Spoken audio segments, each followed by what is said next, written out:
Bapak Ibu, bersyukur, terima kasih Pak Yusuf boleh memperkenalkan tempatnya untuk kami pakai. Sudah lama saya tidak kemari. Lama juga ada. Kenalkan, nama saya Martin Guntar Maniku, tapi biasa dipanggil Guntar. Kami bawa tim kami memang dari Universitas Aki, di mana memang tujuan kampus ini didirikan untuk memberkati gereja-gereja. Karena hati kami adalah jadi kampus ini ada memang untuk memberkati gereja-gereja. Dan bukan hanya satu denominasi. Dulu pakai gereja hanya satu denominasi, hanya teman-teman. Tapi hati kami memang ingin memberkati gereja-gereja, terutama gereja-gereja di daerah, kabupaten, dan pedalaman. Kami percaya dengan para mahasiswa, kami bisa memberkati gereja-gereja dengan pelayanan multiplikasi. Dan kami target ada 2.000 nanti mahasiswa kami akan tersebar di seluruh Indonesia. Dia bukan hanya profesional, tapi dia benar-benar tertanam di gereja. Dan di gereja dia akan memberkati gereja dengan pelayanan multiplikasi. Sehingga kampus ini hanya alat, kampus ini hanya sarana, bukan tujuan. Alatnya hanya untuk melengkapi generasi muda, tapi memberkati gereja langsung. Oleh karena itu, kami bergumul karena anak-anak kami, anak-anak yang kuliah di Semarang, itu dia harus ada di asrama. Tapi kami tidak punya asrama. Akhirnya kita kontrak rumah. Tambah lama, tambah banyak cari rumah kontrak di Semarang, rugi. Karena kami tidak mau anak-anak yang kami bina, kos masing-masing kami tidak mau. Akhirnya kami harus pindah kampus supaya bisa mendirikan asrama. Sekarang sudah mendirikan, tahun ini kita sudah ada asramanya dulu. Ya, untuk menampung berapa? Asramanya 240. Dan ini Pak Ari yang menjadi pemimpin asrama. Bisa berdiri Pak Ari? Ya, dia akan ke ini dari Kalimantan. Ya, untuk 3K. Pertama harus memiliki karakter Kristus, kedua harus memiliki kepandaian, dan ketiga kesetiaan dalam pelayanan. Jadi nomor 1 karakternya. Maka kami tidak akan mau mereka kalau kos di luar, kami tidak mau membinanya. Kalau mereka mau dibina selama 4 tahun harus ada, karena nomor 1 adalah karakter. Kita memerlukan generasi yang memiliki karakter. Nah, di dalam pelayanan inilah kami ingin men-sharingkan kepada bapak-bapak, bukan hal yang baru lagi, ya.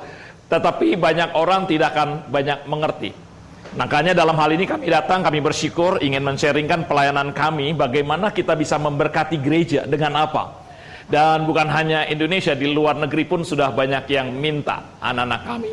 Dan beberapa gereja yang sudah memperlengkapi. Kami sedang mengcover 3 gereja di 2 negara. Di Nepal 1, hamba Tuhannya kita sudah lengkapi dan dia sudah jalan. Di New York dan di Philadelphia. Dan ada di Kalimantan juga, Sumatera juga kita akan ada. Makanya tahun ini saya balik lagi ke Jawa Tengah. Karena sudah lama tidak ke Jawa Tengah, saya ingin men-sharingkan lagi untuk benar-benar memberkati gereja-gereja. Anak-anak kami juga bisa kami kirim dengan weekend. Pelayanan Jumat, Sabtu, Minggu. Ya, Jumat, Sabtu, Minggu untuk pelayanan ini. Bukan hanya untuk main musik, leader singer, bukan untuk itu. Ini hanya bonus, bukan tujuan. Tujuan anak-anak kami weekend adalah untuk pelayanan multiplikasi. Walaupun mereka bisa sekolah minggu, mereka bisa main musik, mereka bisa leader singer, tapi itu bukan tujuan untuk pelayanan weekend. Mahasiswa kami bukan mahasiswa teologi ya. Bukan mahasiswa teologi ya. Hana ini barusan lulus. Berdiri Hana. Dari manajemen akuntansi. Tapi lulus dia mau komitmen 1 tahun untuk pelayanan dulu sebelum kerja. Ya, dia orang dari Kediri. Ya, baru lulus, dia komitmen 1 tahun untuk bantu kami pelayanan, nggak mau kerja dulu. Buah sulungnya buat Tuhan. Nah, pelayanan apa untuk mahasiswa nih? Jadi mahasiswa kami mahasiswa yang bisa membantu Bapak Ibu untuk pelayanan juga weekend. Jadi kalau Bapak Ibu perlu pelayanan kami yang kami sebutkan dan memang mendukung, kami akan membantu anak-anak untuk weekend, Jumat, Sabtu, Minggu. Semuanya kami yang tanggung. Bapak Ibu enggak perlu, cuman mungkin nginepnya saja. Pelayanan apa saja itu yang kami mau sharingkan? Ya, ini pelayanan yang bukan pelayanan kami, tapi kami melakukan apa yang dikatakan Alkitab. Saya mulai saja supaya waktunya tidak banyak. Saya mulai dengan suatu permainan. Permainannya begini Bapak Ibu. Kalau kita melihat satu gambar, kalau kita melihat satu produk, selalu kita akan tahu produk itu apa. Langsung kita bisa mengatakan dengan satu kata. Saya percaya semuanya pasti bisa. Umpamanya, kalau kita ngelihat gambar KFC, Langsung satu kata apa? Ayam. Betul tidak? Langsung semua orang pasti dengar apa? KFC, langsung ayam. Itu produknya. Ada satu produk, ada kata ayam. Ini kurang jelas. Tapi kalau yang kedua, coba Starbucks. Langsung apa? Kopi kan? Kopi, sudah langsung. Ini nggak jelas, saya belum cek, sorry. Tiga kacamata. Kacamata pakai yang 3D. Atau kalau kita ngeliat Toyota, mobil, langsung kita sudah tahu. Gambaran ini semua orang tahu. KFC, langsung ayam. Starbucks, kopi. Toyota, mobil. 100 orang, 1000 orang pasti sama apa tidak jawabannya? Nggak ada yang ngomong KFC, lele, nggak ada. KFC, 100 orang pasti ngomong ayam. Toyota, pasti semua ngomong mobil. Betul tidak? Setuju tidak? Tapi sekarang kalau saya tanya, gereja, ada gambarnya, kurang jelas. Gereja, gereja apa? Hamba Tuhan, gereja, jemaat. Enggak sama. Kenapa Bapak Ibu? Organisasi, bayangin. Kalau kata gereja, 10 hamba Tuhan jawabannya apa? Berbeda. 100 hamba Tuhan jawabannya apa? Tapi kalau KFC, kenapa satu? Kalau dari segi marketing, inilah kekeliruan. Kenapa pentingnya satu kata bagi satu produk? Sehingga kalau orang mau datang ke KFC, dia mau tahu untuk apa? Cari ayam. Pas dia datang gak ketemu lele, dapat ayam, dia makan puas, pulang dari KFC senang nggak, Mbak? Itu pentingnya satu kata. Tapi gereja, orang mau ngapain datang ke gereja? Macam-macam. Waktu dia datang ke gereja, dapat nggak yang diharapkan? Bayangin kalau kita punya 100 jemaat, 100 macam-macam, kita mau puasin mereka semua? Bahkan 100 gereja, 100 hamba Tuhan memiliki paradigma juga yang berbeda. Oh, keliru. Padahal percaya enggak, waktu Tuhan dirikan gereja, Tuhan punya satu kata bagi gereja. Dia bukan hanya mendirikan hanya untuk banyak, oh enggak, dia punya fokus. Yesus punya fokus. Rasul-rasul juga mendirikan gereja punya fokus. Inilah yang saya mau sharingkan. Saya berperkenalan, saya memang hasil rintisan. Saya dulu 81, 82 itu pengembalaan pelayanan rintisan di Gunung Kidul maupun Wonogiri. Kemarin saya ke Wonogiri, pernah pelayanan daerah Tirto Moyo. Itu kalau dulu banjir nggak bisa nyebrang, tahun 82. Libur semua, susah jalannya. Harus naik truk, sampai sekarang pun udah ada jalan aspal. Saya bersuka cita dulu yang namanya anak sekolah minggunya sekarang jadi pendetanya. Saya orang rintisan 82. Tapi 86 saya tarik di Jakarta. Jakarta saya tidak tahan karena hampir menjadi hamba Tuhan mata duitan, karena khotbah hanya untuk cari amplop. Saya berkata, Tuhan, saya tidak tahan di Jakarta, pribadi saya.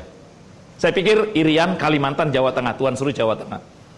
Jawa Tengah saya pikir Semarang, tidak. Akhirnya Solo. Dan Solo akhirnya saya bergabung di GBIS Bunga Bakung. Dan hati pun sama. Kami ada tiap Kamis pertemuan hamba-hamba Tuhan sejak 98. Ngumpulin hamba-hamba Tuhan se-Jawa Tengah. Saya tahu Bapak Ibu waktu dulu masih ada apa tidak. Kita kok sampai sekarang masih ada. Tiap Kamis malam sebulan sekali.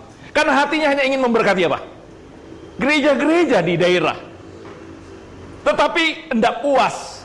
Dengan sekolah kita tidak puas, akhirnya Tuhan ngomong sama saya persis, pegang mahasiswa untuk bisa memberkati gereja-gereja. Dan akhirnya dengan mahasiswa. Nah, untuk gereja-gereja ini apa yang terjadi? Dari LCD, kita tidak bawa LCD ya. Oke, gereja.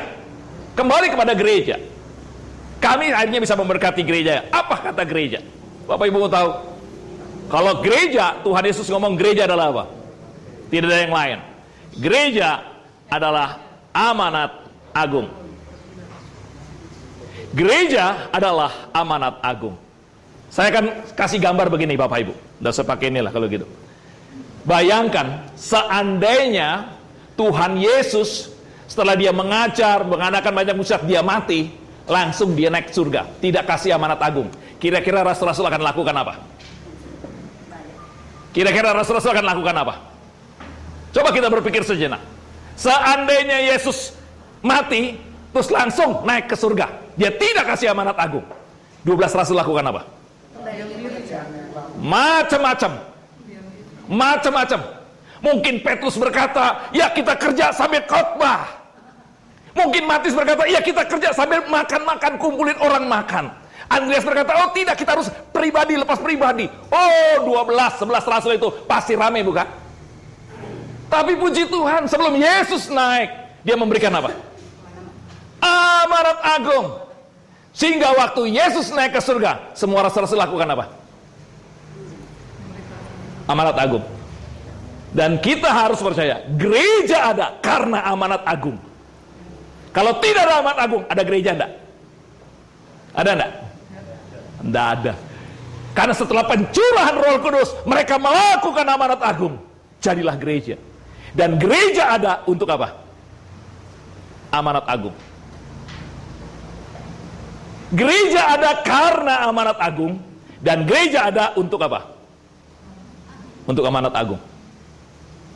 Maka kalau kita belajar kisah para rasul, semua gereja melakukan apa? Amanat agung. Waktu Billy Graham mengadakan penginjilan, Bill Lawson, salah satu senior kami, mengadakan seminar penginjilan, satu sesi. Hampir 1000 gembala sidang hadir di situ. Dia kasih 3 pertanyaan kepada hamba-hamba Tuhan, gembala sidang, kan yang datang semua hamba Tuhan. Dia kasih 3 pertanyaan begini. Pertama, yakin tidak bahwa amanat agung harus dilakukan oleh semua gereja? Penting dilakukan oleh gereja. Semuanya katakan apa? Amin. Amin. Harus, penting. Kedua, percaya tidak? Pertanyaan kedua. Jikalau semua gereja melakukan amanat agung, pertumbuhan gereja sangat pesat. 1000 yang menjawab amin, percaya. Pertanyaan ketiga, sudahkah gereja Anda melakukan amanat agung? Setengah. Wah, maaf, itu ada kuesionernya. Dari 1000, cuman jawabnya yang tidak berapa? 978 ngomong tidak. Dan yang sisanya 22 lakukan amanat agung pun lagi bingung. Apa yang disebut amanat agung? Mari Bapak Ibu, gereja ada karena apa? Pak Yusuf sini, Pak Rosman, kita semua, bukankah karena kita melakukan amanat agung, pergi, akhirnya jadikan murid, betul tidak? Jadi jemaat kan, apalagi orang rintisan, kalau kita tidak melakukan amanat agung, bisa ada jadi gereja. Dan setelah jadi gereja, untuk apa gerejanya ada? Stop, stuck, akhirnya kita stres, stuck saja. Karena apa? Gereja tidak melakukan amanat. Kita sudah melakukan amanat agung, tapi gereja lakukan nggak? Maaf, saya orang rintisan, saya ada beberapa gereja, jemaat, tapi seumur-umur saya belum melakukan amanat agung. Saya ada 2 gereja, yang dulu saya mahasiswa, sampai sekarang ada gereja. Waktu saya punya jemaat, ada 5 cabang jadi gereja, rintisan, tapi maaf, sebelum tahun 2002, saya belum melakukan amanat agung. Saya pribadi, saya belum. Kenapa? Saya hanya menjadikan jemaat, menjadikan gereja. Tapi apa gereja itu untuk amanat agung? Apa gereja itu untuk amanat agung? Tidak, saya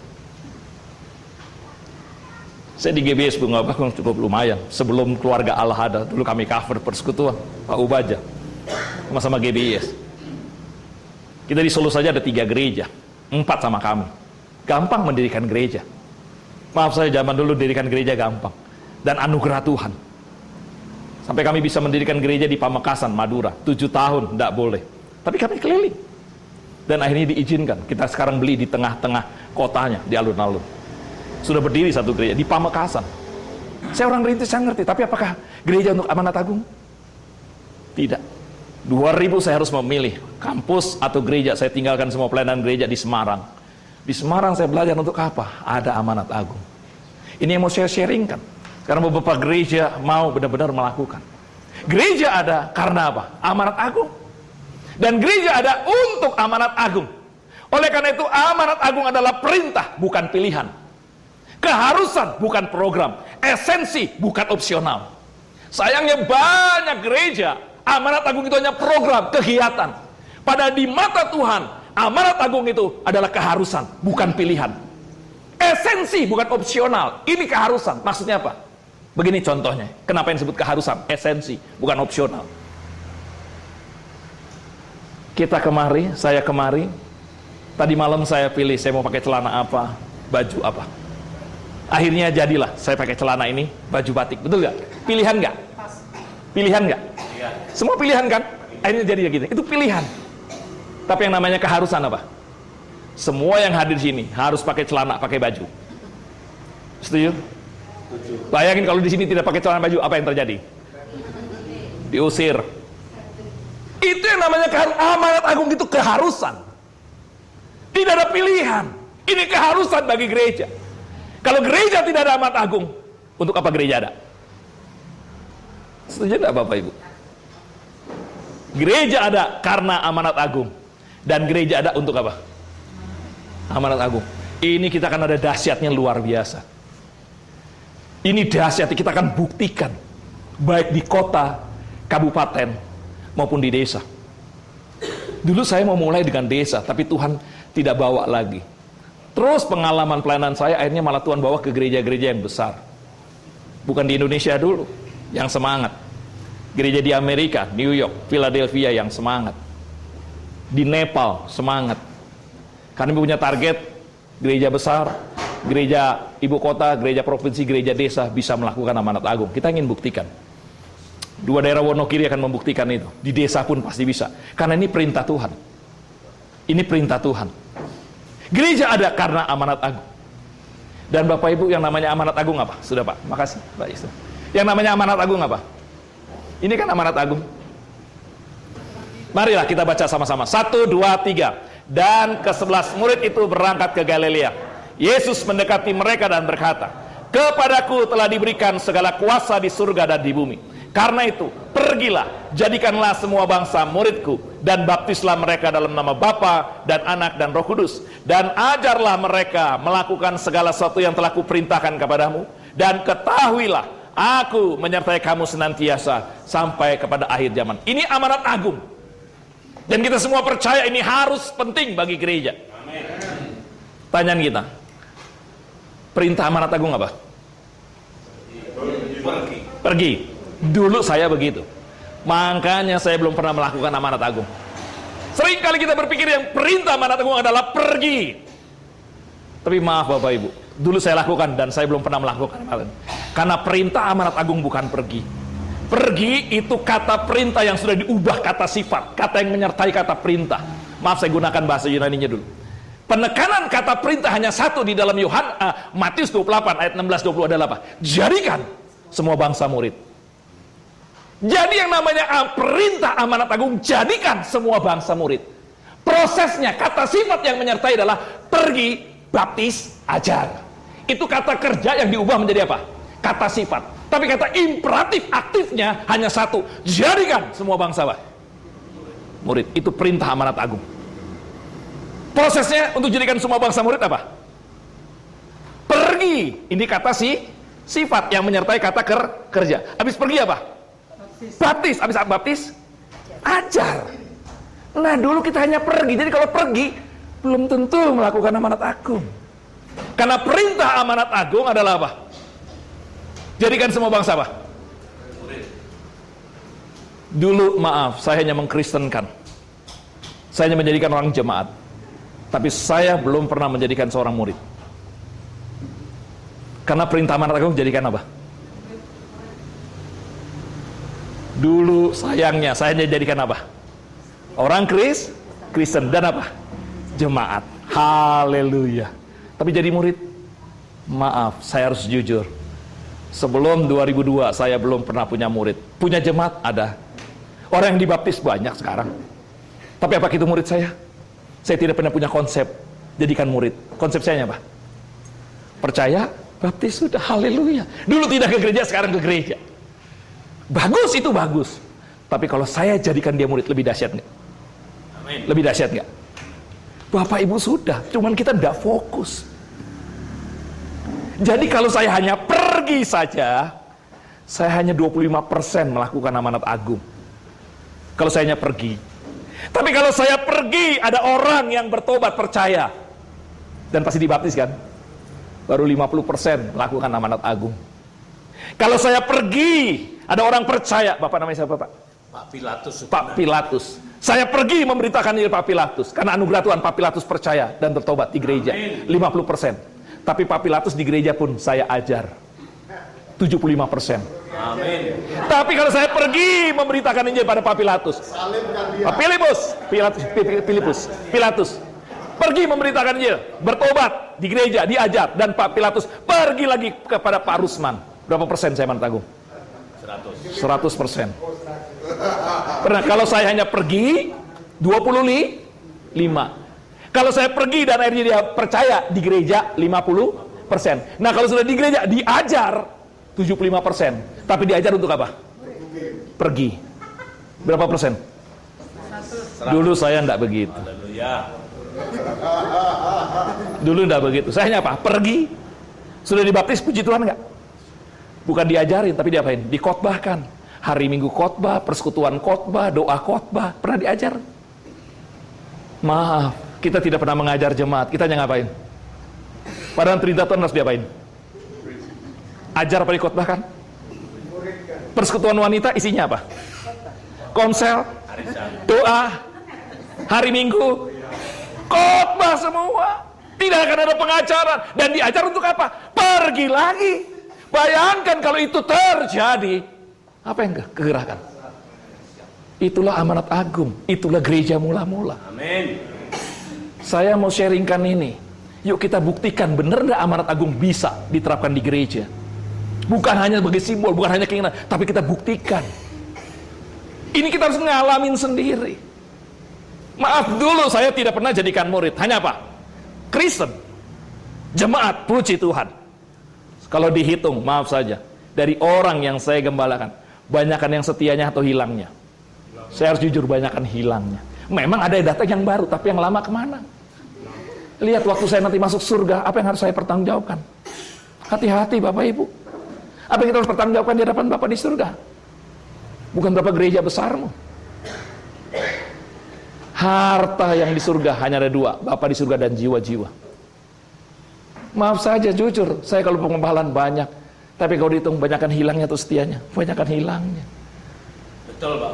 Dan itu terjadi dalam diri saya. Itu terjadi dalam diri saya. Kenapa? Karena tidak pernah melakukan amanat agung. Nah, kita contoh Tuhan Yesus. Kita tidak pakai contoh yang lain. Saya contohin Tuhan Yesus. Lihat Tuhan Yesus. Tuhan Yesus di dunia dengan kehidupannya luar biasa, dengan pengajarannya luar biasa, dengan mujizatnya luar biasa, untuk menjangkau dunia diselamatkan. Yesus bisa gak menyelamatkan dunia? Tapi dia tidak dengan dianya. Melalui siapa dia? Melalui murid. Berapa muridnya? Satu berkhianat. Padahal Yesus sanggup gak menjangkau dunia tanpa murid? Sanggup, mampu. Tapi itu bukan cara Yesus. Cara Yesus melalui murid. Cara gereja pakai apa? Lihat, kita paradigma Yesus. Kita paradigma Yesus. Saya tidak menyalahkan, karena itu pengalaman saya. Yesus jadikan murid. Murid inilah yang disuruh apa? Pergi. Pergi untuk ngapain? Maaf, makanya kita harus kasih tahu, kita tidak pernah mengkristenkan orang. Kita tidak pernah menggerejakan orang. Tapi kita apa? Jadikan apa? Murid. Dan itu terbukti. Maaf, di lapangan kita penginjilan lah. Sekarang, kalau 82 enak. Jawa Tengah itu tiap minggu pasti ada pos PI. Orang sakit gigi apa, pendeta datang pun mau. Kita masuk ke desa langsung, Pak, monggo pinara. Oh, semua pasti. Oh, kita PI. 17 Agustus kita bisa bikin film. Natal bisa bikin film di lapangan. Sekarang. Nggak bisa Bapak Ibu. Kita tidak pernah mengkristenkan orang. Kita tidak menggerejakan orang. Kita jadikan apa? Karena banyak di lapangan sekarang. Banyak orang mau percaya Yesus belum tentu masuk gereja, bukan? Betul tidak? Karena keluarganya, lingkungannya. Itu kenyataan di lapangan sekarang begitu. Tapi kalau kita tidak mengkristenkan, tidak menggerejakan, tapi jadikan murid, bisa nggak dibimbing? Walaupun dia belum ke gereja. Mana yang lebih dahsyat? Orang yang rintisan akan tahu. Dulu waktu kita rintisan, apakah langsung masuk gereja? Apa langsung ibadah minggu? Dahsyat kan? Malah sharing hari apa saja. Betul tidak? Sekarang kemana? Orang percaya langsung disuruh masuk kemana? Gereja. Keliru. Padahal yang namanya rintisan, maaf saja, kita tidak pernah pikir gereja dulu kan. Ada orang bertobat, kita bimbing, pos PI, betul kan? Lama-lama bertumbuh. Jadi hari apa? Hari Minggu. Tapi selanjutnya kita suruh masuk kemana? Kenapa kita tidak lakukan? Padahal dulu sebenarnya kita sudah lakukan amanat agung enggak? Sudah, tapi enggak fokus. Kalau sudah jadi gereja senang enggak? Ya, haleluya. Tapi tinggal ngurusin masalahnya toh. Problem toh. Oh, kita lihat Yesus jadikan apa? Semua bangsa apa? Dan Tuhan katakan, aku menyertai. Siapa yang menyertai? Kuasa di surga dan bumi. Dia menyertai siapa? Murid yang pergi. Bayangin kalau jemaat kita, murid, dia pergi jadikan murid. Mbah-mbah ke mbah-mbah, bapak-bapak kepada bapak-bapak, mahasiswa kepada mahasiswa, pemuda kepada pemuda. Kuasa di surga dan bumi menyertai kita. Mujizat ada di mana-mana. Ini kata amanat agung. Dan saya orang rintisan, Bapak Ibu. Saya mau sharing pertama dulu. Saya sangat percaya gereja yang paling misioner, gereja yang paling misionaris, gereja kota apa gereja desa? Desa, bukan kota. Makanya dulu ya, apalagi dulu ada ini apa, transmigrasi. Cabang kami di Wonogiri sekali transmigrasi, 7 keluarga, 13 keluarga, stres enggak? Aduh, transmigrasi, wah, udah didoakan yang susah, pergi lagi transmigrasi. Apalagi sekarang yang namanya desa, SMP SMA sudah keluar enggak? Udah dilatih sekolah minggu, main musik, udah pinter, yang nikmati siapa? Gereja kota. Sering kali banyak hamba tuh, aduh jemaatku hilang. Sebenarnya tidak hilang. Bapak Ibu sedang memberkati gereja kota. Amin. Dengan jiwa yang dahsyat. Tapi masalahnya, mereka dijadikan murid enggak? Tidak. Mana yang lebih dahsyat? Sebenarnya yang memberkati kota siapa? Jemaat desa. Kita harus mau jujur. Mayoritas berapa persen jemaat kota itu dari mana? Desa. Latar belakangnya sudah apa? Itu jemaat kita. Sebenarnya jemaat desa banyak enggak sebenarnya? Banyak, enggak terhitung. Dan maaf saja saya membuktikan, gereja yang paling banyak menciptakan pendeta, gereja desa. Yang pendeta benar-benar loh. Sekarang kan pendeta macam-macam kan? Yang pendeta benar-benar dari mana? Desa. Iya, saya orang desa. Betul tidak? Yang benar-benar dari mulai. Oh, itu bukti di mana saja kita keliling-keliling coba. Lihat hamba Tuhan yang setia, tetap setia seumur hidup. Kualitasnya dari mana? Desa, Pak. Desa. Presiden kita saja. Oh, itu potensi. Tapi sayangnya kita ngomong, aduh deso, nggak bisa. Ini yang penghalang. Padahal tanpa kita sadari, kita ini sudah dahsyat gereja desa loh. Amin. Udah luar biasa. Saya keliling kemana saja. Ke Hongkong, TKI itu banyak orang-orang Kristen. Itulah dari desa semua. Bayangin kalau di gerejanya sudah dahsyat, di sana PI-nya luar biasa. Sayangnya, mereka tidak dijadikan murid. Sehingga waktu di kota, malu ngomong Kristen. Saya pernah mengadakan banyak survei karena saya orang desa. Maaf Bapak Ibu, cuma saya Wonogiri. Wonogiri kalau udah kekeringan dulu, Gunung Kidul, kerja nguli di Jakarta. Bapak-bapaknya. Hari Minggu ke gereja enggak? Banyak jemaat desa enggak ke gereja. Kenapa? Saya kasih kita saja diri. Waktu kita pergi ke suatu kota, Jakarta, kita enggak kenal. Enggak kenal siapa-siapa. Hari Minggu mau enggak ke gereja kita? Enggak. Hari Minggu. Pasti ada yang mau kan? Tapi malu enggak? Malu enggak? Kita pendeta ini loh yang tiap minggu khotbah loh. Masuk ke gereja baru malu enggak? Apalagi jemaat. Pikirkan itu enggak? Manakala kita jadikan jemaat kita murid, waktu dia pergi kita utus dia, bukan diapain. Beberapa jemaat saya cabang, saya kemarin ketemu di TKI di Hongkong. Dia diutus sama jemaat pendetanya, dahsyat di sana. Bukan hilang, tapi diapain? Diutus. Waktu anak mahasiswa mau kuliah, diutus enggak? Supaya kuliah dimanapun jadi murid nggak? Bukan hilang, tapi diapain? Oh, amanat aku. Tapi jadikan murid nggak? Kita hanya jadikan apa?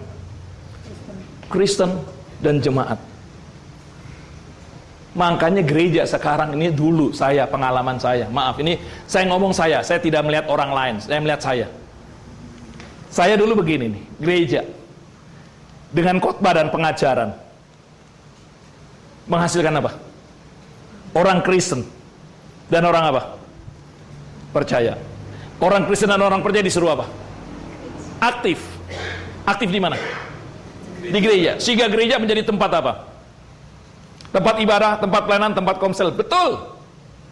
Dan gereja dengan segala programnya, fasilitas gedung, KKR pendidikan. Ini saya dulu, konsep saya dulu begini. Saya bukan nilai orang, saya nilai sendiri. Saya 2000 baru meninggalkan pengembalaan full mahasiswa. Jadi sejak 82 sampai 2000 itu saya hidup di pengembalaan, rintisan. Saya lakukan ini. Saya ada TK, yayasan TK, macam-macam. Dengan segala program, menjangkau siapa?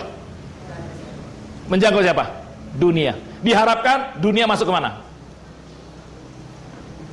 Diharapkan dunia masuk kemana? Gereja pakai siapa? Bukankah pakai ini? Kenapa tidak pakai ini? Makanya maaf, orang yang semakin aktif dengan gereja, semakin aktif, dia semakin jauh hubungannya dengan tetangga. Setuju tidak? Orang yang terlalu banyak aktif di gereja, hubungan dengan tetangga jadinya gimana? Berkurang enggak? Padahal kita harus jadi apa? Saksi. Bagaimana kalau habis waktu? Apa ini salah? Enggak salah, bagus. Tapi kalau ini enggak jadi, Bapak Ibu. Sekarang gereja mulai pakai ini untuk menjangkau apa? Bisa, betul, setuju, bisa. Tapi akhirnya stuck, itu bukan amanat agung. Sebenarnya gereja amanat agung adalah apa? Ini yang pengalaman saya lakukan. Sebenarnya gereja amanat agung adalah apa, Bapak Ibu? Gereja amanat agung begini, betul, gereja ada khotbah pengajaran, betul tidak? Sama enggak? Pasti dong. Gereja tempat ibadah enggak? Tempat pelayanan enggak? Tempat komsel enggak? Iya. Gereja perlu enggak ada program? Perlu dong, fasilitas gedung, sama enggak? Sama, harus ada. Kalau enggak ada programnya gimana? Betul tidak? KKR perlu, tapi semuanya ini harus menghasilkan apa? Itu fokusnya. Fokusnya ini. Dulu kita kan enggak ini. Kita sudah lakukan ini enggak? Jadi gereja sudah lakukan ini enggak? Tapi menghasilkan apa? Oh, tidak menghasilkan murid. Nah, kalau kita menghasilkan murid, dia tahu murid untuk apa? Pergi. Dan kalau mereka pergi untuk jadikan apa? Jadikan murid, bukan mengkristenkan, bukan menggerejakan. Oh, anak-anak aman sekarang. Anak SMP dia tahu dia murid. 3 tahun dia ketemu temannya. Ngapain? Salaman. Di SMP itu amanat agung enggak dia? Di SMP itu bisa enggak melakukan amanat agung? Bisa. Dia PI, teman anak SMP bertobat, dibimbing bisa enggak? Dan kalau dia dibimbing, cepat atau lambat pasti masuk mana?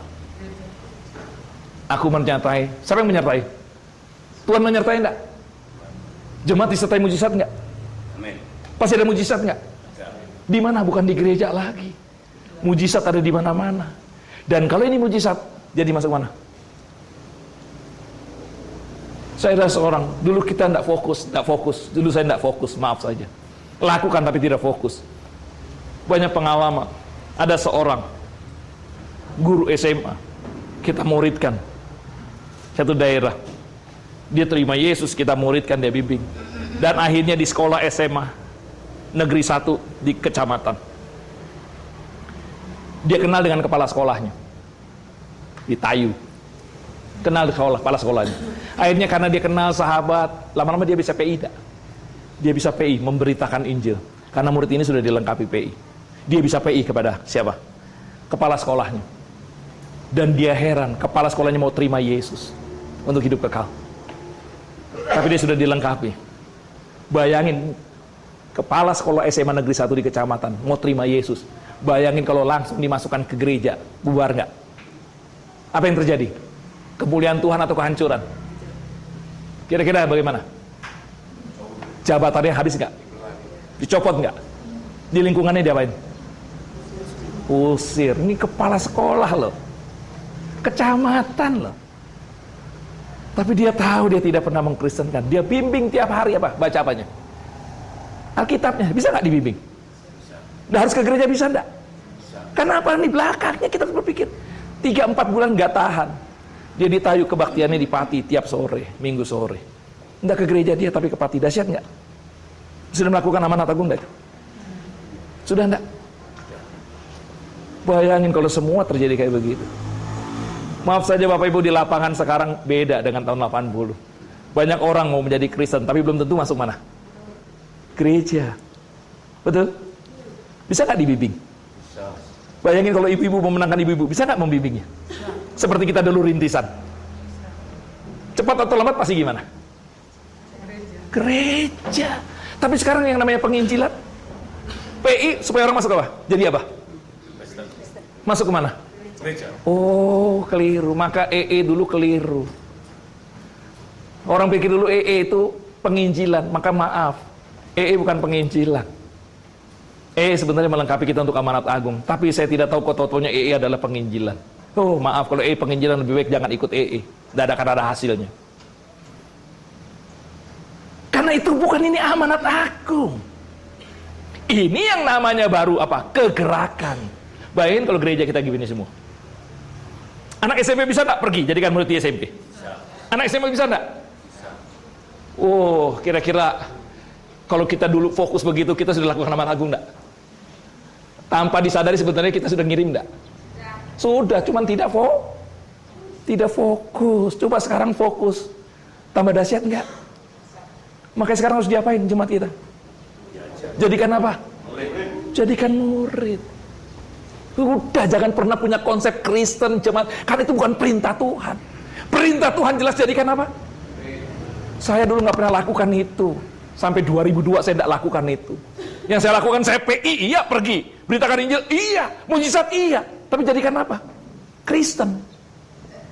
Jemaat, sudah cukup. Haleluya. Tapi akhirnya di tengah jalan bagaimana?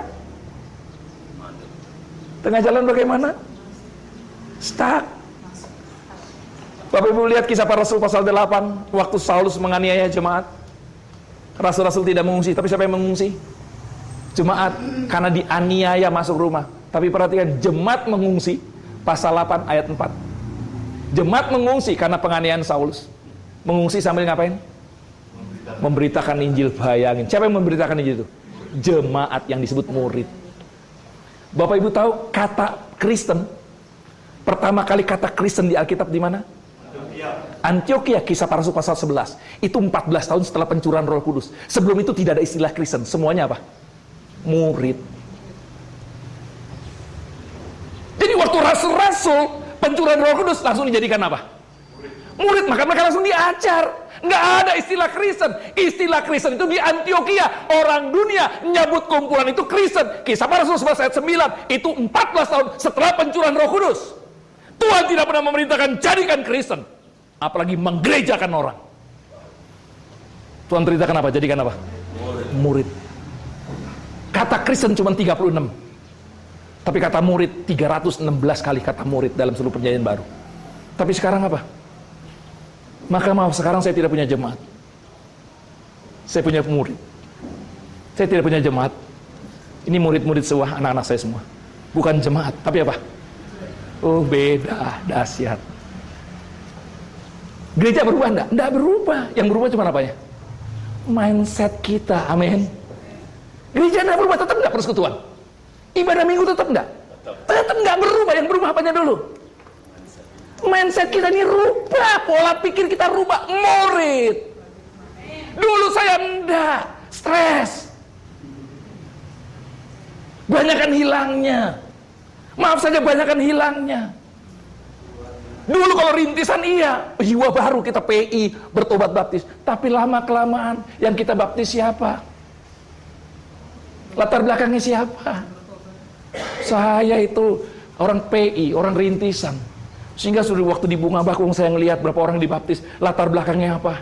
Waduh, udah nggak bisa karena udah jadi dosen teologi ya, situ udah sibuk. Tapi puas yang dibaptis cuma latar belakang Kristen semua. Bangga. Oh, tunggu dulu Bapak Ibu. Maaf, saya Tuhan izinkan keliling. Saya percaya jumlah orang Kristen memang bertambah di Indonesia. Saya setuju. Tapi Bapak Ibu percaya atau tidak terserah, tapi ini fakta saya. Jumlah orang Kristen bertambah, tapi persentase kekristenan di Indonesia berkurang. Apa yang terjadi berarti? Lihat kantong-kantong Kristen, saya udah ngomong.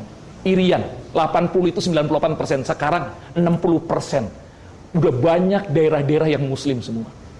NTT, Kristen sudah habis, Nias sudah habis, Batak, kantong Kristen sudah habis semua. Dan bangga lagi Kristen bertumbuh. Dari mana bertumbuhnya? Kita harus lihat fakta, bukan menyalahkan. Jangan puas. Kenapa? Karena gereja di Ninabobo kan tidak fokus jadikan murid.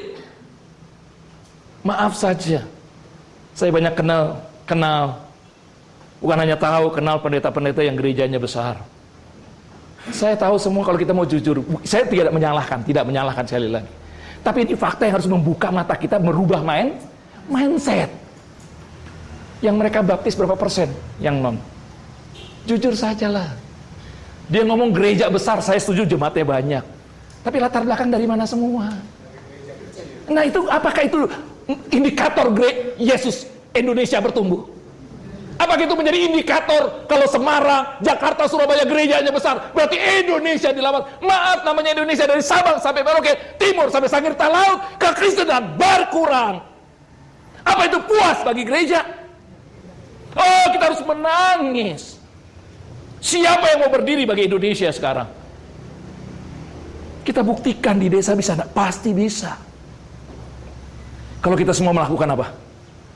Amanat agung. Kita tidak melakukan program. Saya melakukan amanat agung. Dan yang mau sharingkan, ayo bapak-bapak, ibu-ibu, kita lakukan amanat agung. Ini bukan program. Ini bukan proyek. Tapi inilah hati Tuhan. Anak-anak kami SMP bisa muridkan di SMP. Oma-oma bisa muridkan oma-oma. Kami satu, sayangnya pendetanya enggak mau. GKJ di Jogja. Kami muridkan bapak-bapak, mbah-mbah. Dia punya hati muridkan mbah-mbah. Jadi kalau dia ngambil pensiun jam 10, jam 7 udah nongkrong hanya untuk PI. Dan dia sekarang sudah kumpulkan mbah-mbah. Mbah-mbah bisa enggak muridkan mbah-mbah? Bisa, itu amanat agung. Sayangnya gereja belum mau terlibat. Pribadi sudah berapa? Sekarang saya mau gereja mau terlibat enggak? Kalau gereja terlibat harus dimulai dari gembala sidangnya. Enggak bisa tidak. Kita melakukan amanat agung Bapak Ibu, bukan program, bukan proyek. Yang rubah apanya? Mindset kita. Jangan pernah jadikan jemaat, jangan pernah jadikan Kristen, jadikan murid. Dan kalau itu sudah terpaku di murid-murid kita, jemaat pun PI tidak mengkristenkan, tidak menggerejakan, cuma jadikan apa? Ada yang marah? Tidak ada. Oh, memang kita tidak menggerejakan, tidak ada istilah gereja. Saya KKR di Singkawang, Kalimantan Barat, seminar dan KKR. Hari kedua KKR 4 hari. Hari kedua ada pendeta desa berkata, Pak, ada yang mau tolong didoakan, bisa enggak orang anaknya dipasung? Belum percaya, saya ngomong, saya tidak mau mendoakan kecuali kalau papa, mama, bapak, ibunya mau ketemu saya dulu, ngomong baru saya. Kalau hanya doakan saya enggak mau. Terus dia ngomong lagi, oh bapak maunya mau, ya. Karena jam 10 saya ke desa, saya datang jam 7. Jam 7 saya datang ke desanya dengan 3 mobil rombongan. 2 tetangganya datang juga, ikut ngobrol. Ikut ngobrol, saya sudah mulai PI. Setelah saya PI, saya tantang, bagaimana? Mau enggak menerima hidup yang kekal? Mau. Kalau mau menerima hidup yang kekal, berarti harus menjadikan Yesus sebagai apa? Tuhan. Terus dia ngomong, maksud Pak Guntar supaya saya menyeberang ya? Apa maksudnya? Pindah agama. Saya ngomong, Pak, Ibu, maaf ya, apakah pembicaraan kami dari awal sampai akhir supaya Bapak Ibu masuk gereja jadi Kristen? Tetangga yang ngomong, tidak. Saya hanya menceritakan percaya Yesus memperoleh apa? Hidup kekal. Oh, kalau gitu saya mau, Pak Guntar. Saya mau menerima hidup yang kekal. Percaya Yesus, mau jadikan Yesus Tuhan, menerima Yesus masuk dalam apa? Hati, bertobat, betul kan? Mau. 3 kali saya ulang, dia mau, saya doakan. Terima Yesus untuk apa? Hidup kekal. Nah, setelah dia terima Yesus hidup kekal, saya bimbing lagi. Bapak sudah menerima Yesus hidup kekal. Bapak harus tahu enggak siapa Yesus itu? Tahu enggak? Nah, Bapak tahunya di mana? Melalui Alkitab. Saya suruh dia baca Yohanes, setiap Yohanes. Supaya tahu siapa Yesus ya. Dia baca, saya ngomong sama pendetanya, jangan sekali-kali bawa ke gereja. Jangan sekali-kali jadikan Kristen. Tanya dia tiap hari, sudah enggak baca Alkitab? Saya suruh baca Yohanes pasal 1, 2. Tiap hari dia baca Alkitab. Nggak sampai 3 bulan pendetanya telepon, Pak, sudah masuk gereja. Ada tetangga yang marah? Ada yang marah? Masuk gereja karena siapa? Tapi dimuridkan bisa enggak? Bisa enggak? Bukankah dulu rintisan kita begitu? Rintisan dulu begitu enggak? Betul, pos PI rintisan kan gitu? Kita tak pernah mikir gereja. Muridkan enggak baca Alkitabnya? Kenapa itu tidak terjadi? Sekarang. Mari kita rubah mindset kita dulu Bapak Ibu. Kita tidak pernah mengkristenkan. Kita tidak pernah menggerejakan. Kita apa? Jadikan apa? Murid. Maka saya tidak punya jemaat. Saya sekarang punya apa? Murid. Dan saya bangga dan saya bahagia. Lebih luar biasa. Kalau dulu punya jemaat, stres. Senang. Banyak yang baru. Tapi yang lama gimana? Dan yang baru banyakkan masalahnya enggak? Aduh. 100 jemaat, 100 sampah. Masyarakat semua. Masalah semua. Dia pikir pendetanya dahsyat terus gitu. Tapi kalau murid, dia bekerja juga, gerak luar. Nah, oleh karena itu bagaimana kita jadikan murid? Saya mau mengakhiri dulu satu sesi ini. Bagaimana dasarnya jadi murid? Dasarnya jadi murid Bapak Ibu. Ini yang Tuhan inginkan. Kita harus lihat begini. Inilah pemuritan. Murid pergi jadikan apa? Murid. Ya. Ini yang disebut dengan apa? Multiplikasi. Murid pergi jadikan apa? Murid. Nah, untuk jadikan murid ini tidak ada lain. Kita buka Yohanes pasal 6.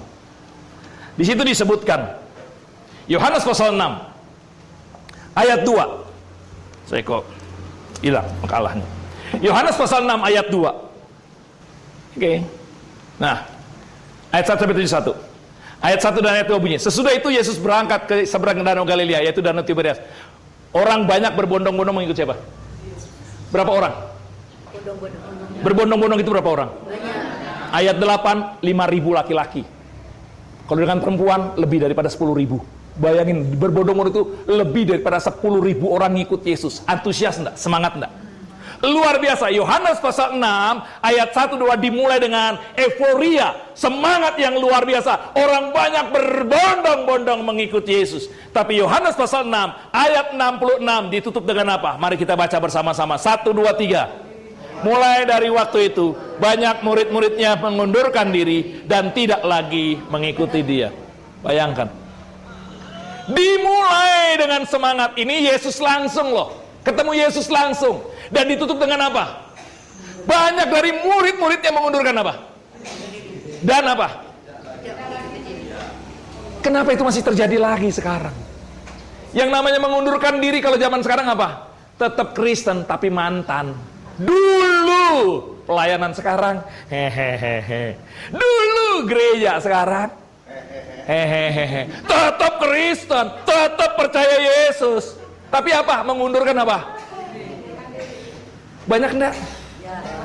Padahal sudah diajarin di Alkitab. Mesti enggak boleh terjadi zaman sekarang. Yesus sudah kasih contoh. Dan tidak mengikut Yesus lagi. Berarti sudah apa?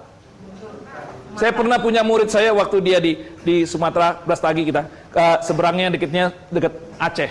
Waktu dia masuk ke Aceh pengen jalan, dia ketemu mantan pendeta jadi ustadz, berdebat. Mantan pendeta. Oh, itu udah banyak sekali di Papua, banyak. Itu udah banyak. Kenapa? Dulu setiap pelayanan. Tapi sekarang apa? Bukan mundur, tidak mengikut Yesus lagi. Apa kita bangga? Kenapa kita harus belajar di Alkitab? Apalagi kalau itu terjadi di jemaat kita. Harusnya nangis enggak kita? Kalau itu terjadi di jemaat kita, nangis enggak? Ingat, maaf Bapak Ibu, apa yang kita banggakan nanti di surga? Tidak ada selain jiwa-jiwa yang setia. Tidak ada. Mungkin yang memenangkan saya dulu bangga di surga karena ngelihat saya setia, betul? Apa yang berharga di mata Tuhan? Jiwa-jiwa di surga. Apa yang harus kita persembahkan? Jiwa-jiwa, tidak ada yang lain. Oh, kita lihat kenapa Bapak Ibu. Apa yang mendasari murid-murid ini mengundurkan apa? Diri dan tidak mengikut Yesus lagi. Ini kita belajar. Kalau jemaat kita masih begini, kita tidak mau belajar di Yohanes pasal 6. Maka tolong Bapak Ibu baca nanti Yohanes pasal 6 supaya jangan terjadi di gereja kita. Kalau masih terjadi, maaf saja, kita tidak mau belajar dari Yesus. Yesus kasih contoh ini supaya kita jangan gagal. Kita lihat, mengapa? Pertama kita lihat motivasinya. Percaya Yesus apa?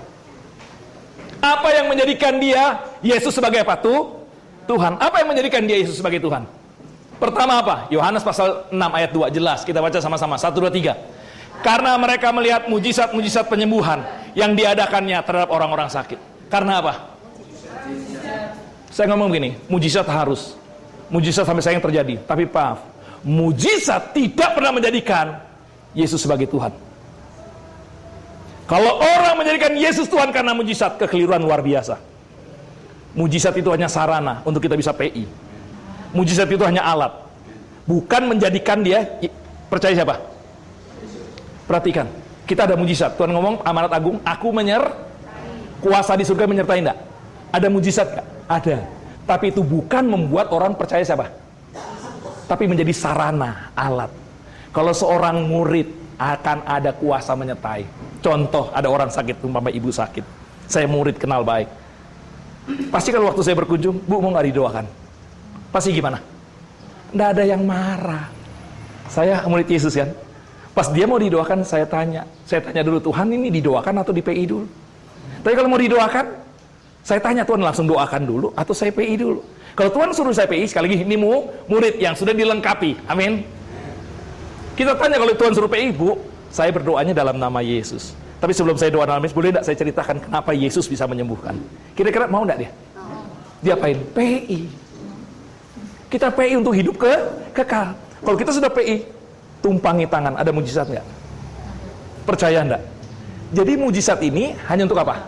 Alat sarana supaya dia menerima apa? Hidup kekal. Atau kita doakan dulu, nggak di PI.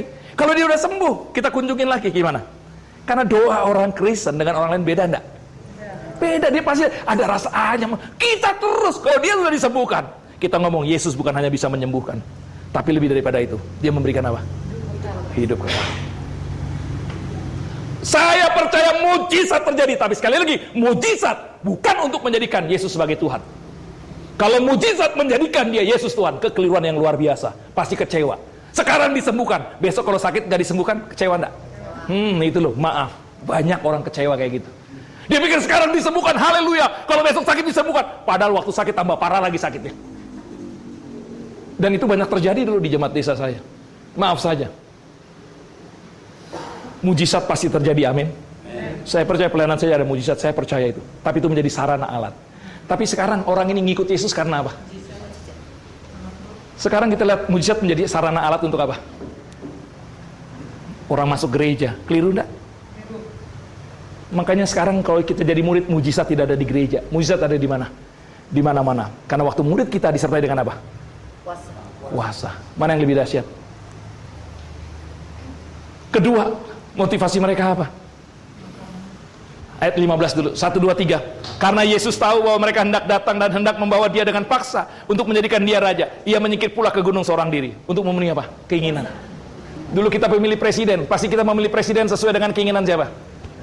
Banyak orang mau menjadikan Yesus raja untuk kepentingan siapa? Yesus tahu, makanya Yesus menyingkir. Banyak sekarang orang punya konsep begini, Yesus engkau Tuhan karena engkau memenuhi segala keinginanku. Haleluya. Apapun yang kau inginkan, Tuhan pasti jawab amin. Apakah itu Tuhan? Maaf kalau keinginan kita tidak terjawab. Sekarang orang mau nyapa. Maaf, dulu orang datang pendeta supaya doanya langsung sembuh. Kalau keinginannya tidak terjawab, padahal mana yang baik? Sekarang orang mau menjadi percaya Yesus begini, Tuhan, engkau Tuhan karena engkau akan memenuhi segala keinginanku. Atau Tuhan, aku mau melakukan apa yang kau inginkan. Makanya kalau orang sakit mau disembuhkan, saya akan ngomong, kamu mau disembuhkan oleh Tuhan atau kamu mau Tuhan yang menyembuhkan? Kalau orang sakit, kita mau doakan, mau disembuhkan oleh Tuhan Yesus atau mau Tuhan Yesus yang menyembuhkan? Beda. Kalau kita mau Tuhan Yesus yang menyembuhkan, keinginan kita. Kalau tidak disembuhkan, cari dukun. Tapi kalau kita mau Tuhan Yesus yang menyembuhkan, cara Tuhan dan waktu Tuhan. Tapi sekarang orang percaya Yesus untuk memenuhi apa? Maaf saja, kelihatan itu iman, padahal bukan iman. Yang namanya iman, keinginan siapa? Bukan keinginan siapa? Tuhan, saya mau sembuh, saya percaya karena firman. Tapi kalau itu bukan keinginanmu, batalkan. Walaupun saya sakit, nama Tuhan semakin dahsyat nggak? Sembuh, apakah itu iman? Maaf saja. Sadrak, Mesak, Abednego, Allahku sanggup melepaskan aku dari perapian menyala-nyalanya. Tapi sekalipun Allahku tidak melepaskan aku tetap memuji apa? Tapi sekarang maunya apa? Iman atau keinginan? Ayo, beda Anda? Sekarang doanya keinginan atau iman? Hati-hati Bapak Ibu, kita harus ajarkan. Tuhan bisa jawab iya, Tuhan bisa jawab tidak, Yesus bisa jawab tunggu. Kalau Tuhan ngomong tidak bagaimana?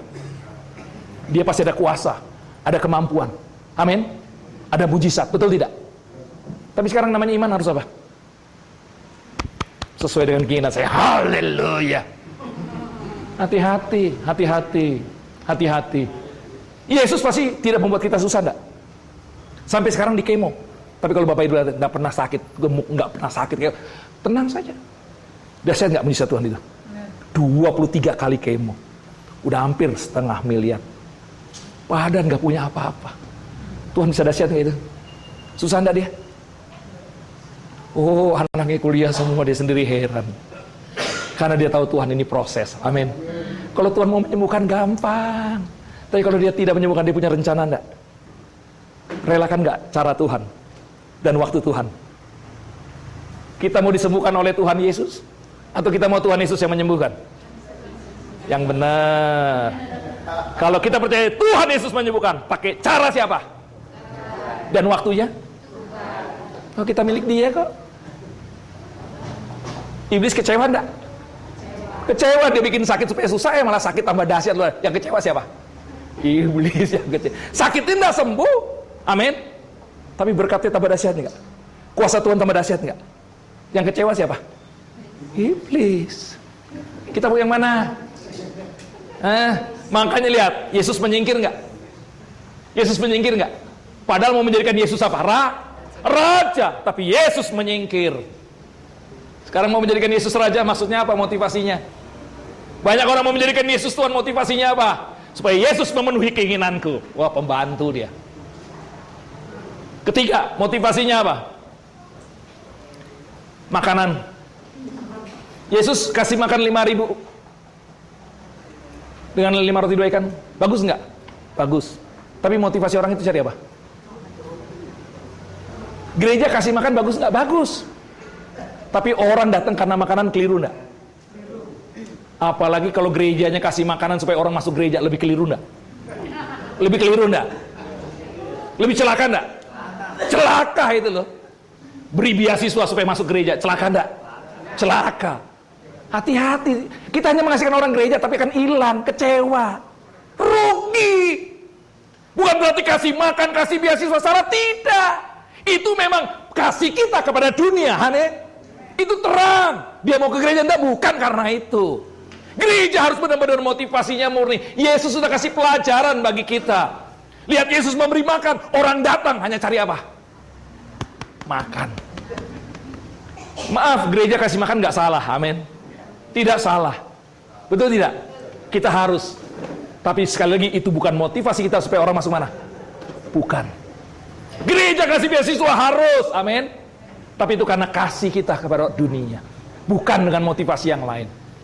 Keempat, sesudah mendengar semuanya itu, banyak dari murid-murid Yesus berkata, perkataan ini keras, siapakah yang sanggup mendengarkannya? Waktu Yesus berkata, makanlah tubuhku, minumlah darahku, harus menderita. Mereka ngomong apa? Khotbahnya apa? Kita sekarang mau khotbah yang mana? Oh, kita tidak mau khotbah yang keras. Maaf saja, kita tidak mau benar-benar dihajar sama Tuhan. Firman itu pedang. Bapak Ibu, kita harus benar-benar terbuka amanat agung. Sekarang hanya orang mau dengar khotbah yang apa? Menyenangkan. Tapi waktu Tuhan ngomong keras, dia bilang khotbahnya keras. Maka sekarang mana yang lebih terkenal? Nama Yesus atau nama hamba Tuhan? Kenapa? Hati-hati, bukan nama Yesus. Hati-hati Bapak Ibu, khotbah itu harus mengajar, menegur kita, menyatakan kesalahan. Amin. Kalau khotbah itu menegur kita, menyatakan kesalahan, berarti Tuhan mengasihi kita. Nggak ada yang benar kita, nggak ada. Ada yang kudus suci, nggak ada. Ada anugerah. Maka Tuhan ingetin terus melalui khotbah. Kita ditegur, diajar, memperbaiki kelakuan, mendidik. Oh, terima kasih Tuhan. Amin. Maaf saja. Mari khotbah firman itu yang mengajar, menegur, menyatakan kesalahan, memperbaiki kelakuan, mendidik orang dalam kebenaran. Tapi sekarang apa zaman dulu? Dengar khotbah Yesus harus apa? Yang apa? Menyenangkan. Dia ngomong, oh khotbahnya apa? Keras. Akhirnya mundur semua. Tinggal berapa orang? 12. Yang terakhir 5. Yang meninggalkan Yesus siapa? Yudas. Tetapi di antaramu yang ada yang tidak percaya, sebab Yesus tahu dari semula siapa yang tidak percaya dan siapa yang menyerahkan dia. Sama-sama ayat 70, 1, 2, 3. Jawab Yesus kepada mereka, bukankah aku sendiri yang telah memilih kamu yang 12 ini? Namun seorang di antaramu adalah iblis. Yang dimaksudkan ialah Yudas, anak Simon Iskariot. Sebab dialah yang menyerahkan Yesus. Dia seorang di antara 12 murid. Muridnya sendiri 3 tahun setengah ngikut Yesus. Menjual Yesus. Yesus kasih pelajaran. Yesus Tuhan loh. Sebenarnya kalau 3 tahun setengah diajar Yesus mestinya gimana? Oh, tapi saudara tahu, waktu Yesus salib 12-nya mundur semua, lari. Petrus menyangkal, deket-deket cuma menyangkal, yang lain lari semua. Yudas menjual. Kira-kira gimana hati Yesus? Bagaimana hati Yesus? Oh, pemimpin. Yudas 3 tahun setengah kurang apa lagi diajar Yesus langsung. Kurang apa itu? Nah, itu hanya satu. Kenapa Bapak Ibu? Motivasinya apa? Tidak ada yang lain. Tidak ada yang lain. Tidak ada yang lain. Sekali lagi begini Bapak Ibu. Saya butuh uang, saya memerlukan uang. Tapi uang bukan menjadi penentu. Maaf saja. Saya hamba Tuhan rintisan. Saya dari Jakarta dulu hanya mau rintisan. Waktu saya tinggal di Jakarta ke Solo, oh langsung dapat daerah Seragen, nama saya Guntar, desanya desa Gumantar, ada pos PI, wah cocok bener ini, halo semangat saya, ini dari Tuhan, saya memang mau jadi desa, mau desa bener, betul, tahu teman saya datang, Pak datang ke Seragen, saya datang Seragen, ini ada pos PI pegang, iya saya mau, apa, desanya Gumantar, haleluya, ini dari Tuhan ini. Tapi saya Tuhan gak izinkan, cuma berapa bulan saya ditarik di Solo. Dan pemerintah, nah jangan Solo saja ya, saya sudah rela Solo. Hati saya mau ke desa. Karena saya tahu desa itu dahsyat. Saya 81, 82, 86 tuh di desa, ya namanya desa zaman dulu itu, waduh gak ada persembahan Bapak Ibu 15 rupiah. Ongkos makan minum kita sendiri, kecuali panen bawa jagung itu, kalau bisa ya di bus itu bawa karung, nganungan. Nggak ada persembahan, uang sendiri. Dan udah biasa begitu. Nah waktu 86 saya di Jakarta, wah sekolah teologi ya, dengan yayasan. Tiap malam bisa khotbah. Bayangin kalau tiap malam khotbah. 86 itu wah keliling persekutuan khotbah hampir tiap hari. Banyak TV menarik saya juga enggak. Lama kelamaan waktu di Jakarta setiap khotbah dapat apa? Ampau. Kalau dulu di desa dapat 2M. Saya pelayanan di desa 2M loh sekali khotbah loh. Makasih Mas. 2M loh. Makasih Mas. 2M ngomong apa? Makasih Mas. Di kota Jakarta setiap khotbah dapat apa? Bayangin kalau tiap hari khotbah. Model khotbah eksposisi lagi dari dulu. Wow, rebutan. 3 bulan sebelumnya ngundang. Oh, saya terima undangan pertama. Pak, tanggal 17 hari Senin jam 7, ya saya terima. 3 hari kemudian ada undangan kedua, harinya sama dengan undangan pertama, tanggal 17 hari Senin jam 7. Waduh, pilih mana ini? Nah, akhirnya apa? Saya timbang-timbang, saya telepon yang undangan pertama. Maaf saya tidak bisa, bagaimana saya oper dengan teman saya? Udah apa lain kali ya? Undangan pertama saya tolak, saya oper teman saya. Saya terima undangan kedua. Kenapa? Amplopnya lebih banyak, jemaat lebih besar. Khotbahnya Yesus, tantangan eksposisi luar biasa. Motivasinya apa? Nggak layak di hadapan Tuhan. Oh, saya bertobat, makanya saya ngomong Tuhan saya nggak tahan di Jakarta, nggak bisa. Anugerah Tuhan, sekali lagi bukan berarti saya nggak butuh uang. Saya sampai detik ini butuh uang, perlu uang. Tapi saya komitmen untuk menjadi hamba Tuhan bukan untuk uang. Kalau saya jadi hamba Tuhan untuk uang nggak mau, ngapain? Karena dulu saya memulai dengan roh, akhirnya juga dengan apa? Tidak ada seorang pun di sini jadi hamba Tuhan cari uang. Tapi setelah kita jadi hamba Tuhan, hati-hati Bapak Ibu, hati-hati. Oh kalau saya mau kasih tahu keuangan kami, habis-habisan. Tapi Yesus dahsyat. Orang tidak tahu saya kekurangan, nggak perlu tahu, tapi banyak kekurangan. Karena uang bukan menjadi penentu. Kalau saya jadi hamba Tuhan untuk uang, ngapain? Kita harus jaga motivasi itu terus menerus. Hidup saya bukan karena pelayanan, Tuhan yang memberkati. Karena kita ini hamba-hamba Tuhan semua, kita tahu. Jangan pernah pikir saya enak. Saya selalu enak dan dahsyat luar biasa. Tapi kalau soal keuangan, saya juga diproses. Kenapa? Saya pelayanan mahasiswa yang mereka kekurangan uang terus. Saya harus tahu. Kalau saya menang, mereka pun menang. Saya waktu di Solo, di Jakarta sudah enak. Di Solo saya mulai minus lagi. Semuanya saya jual. Karena belum ada pelayanan di desa, habis semua. Cincin kawin pun saya gadein sampai tidak bisa tebus, istri saya nangis. Udah habis-habisan di Solo. Dari Jakarta enak. Mulai di Solo ningkat lagi. Ningkat lagi sampai saya tidak bayar telepon, semua udah dibayar gereja, mobil semua sudah ada, anak saya tidak naik apa-apa, mobil semua. Di sinode saya ketua pemuda. Wah, sudah enak khotbah, menyenangkan. Gereja besar semua sudah ada. Sudah menyenangkan. 98 saya harus pilih pengembalaan atau mahasiswa, pilih mahasiswa. Saya tinggalkan semua pengembalaan, mahasiswa mulai dari nol lagi. Bapak Ibu pernah tahu, saya memberikan banyak beasiswa anak-anak. Ini di hadapan hamba Tuhan. Betapa Yesus dahsyat, jangan gara-gara uang, rugi kalau gara-gara uang, maaf saja. Saya bukan berarti banyak uang, tidak. Tuhan sampai proses saya suatu saat apa? Anak saya mau masuk SMA, tidak bisa, karena tidak punya uang. Padahal saya memberikan mahasiswa, beasiswa. Kenapa? Saya ada duit sebenarnya, tapi waktu itu retreat mahasiswa, tidak punya uang sama sekali. Saya keluarkan uang semua, habis untuk nutupin retreat. Waduh, tahu-tahu anak saya itu bulan Juli pertengahan harus masuk. Saya percaya Tuhan akan berkati, amin. Betul tidak? Saya orang sejak terima Tuhan Yesus tidak pernah minta sama orang tua, kakak adik, nggak bakalan minta. Itu komitmen saya. Komitmen saya dalam uang cuma satu, dua. Saya tidak pernah minta dan tidak pernah menolak kalau diberi. Jemaat saya dulu janda-janda yang jual baju-baju bekas, kasih saya terima, saya pakai, bahagia luar biasa. Saya pantang meminta dan pantang juga menolak kalau dikasih, amin. Betul tidak? Kita harus menerima kan, memberkati apapun barang. Saya tidak pernah minta, nggak ada yang tahu. Bayangin waktu mau masuk SMA, tidak punya uang spesial. Saat itu cuma 8 juta, 10 apa 8 juta. Nggak punya duit. Padahal kalau saya telepon adik saya punya perusahaan semua saja pasti nolong. Nggak mungkin enggak. Tapi bayangin seumur hidup tidak pernah minta. Mau minta gimana? Enak enggak? Mau ngomong nggak punya duit loh. Doanya iman. Yesus dahsyat. Masa nggak punya duit? Akhirnya masuk sekolah. Udah masuk nggak sekolah. Saya pelayanan keliling. Orang pikir banyak duit. Tidak ada seorang pun yang tahu. Mahasiswa juga tidak tahu. Bayangin anak saya tidak sekolah SMA.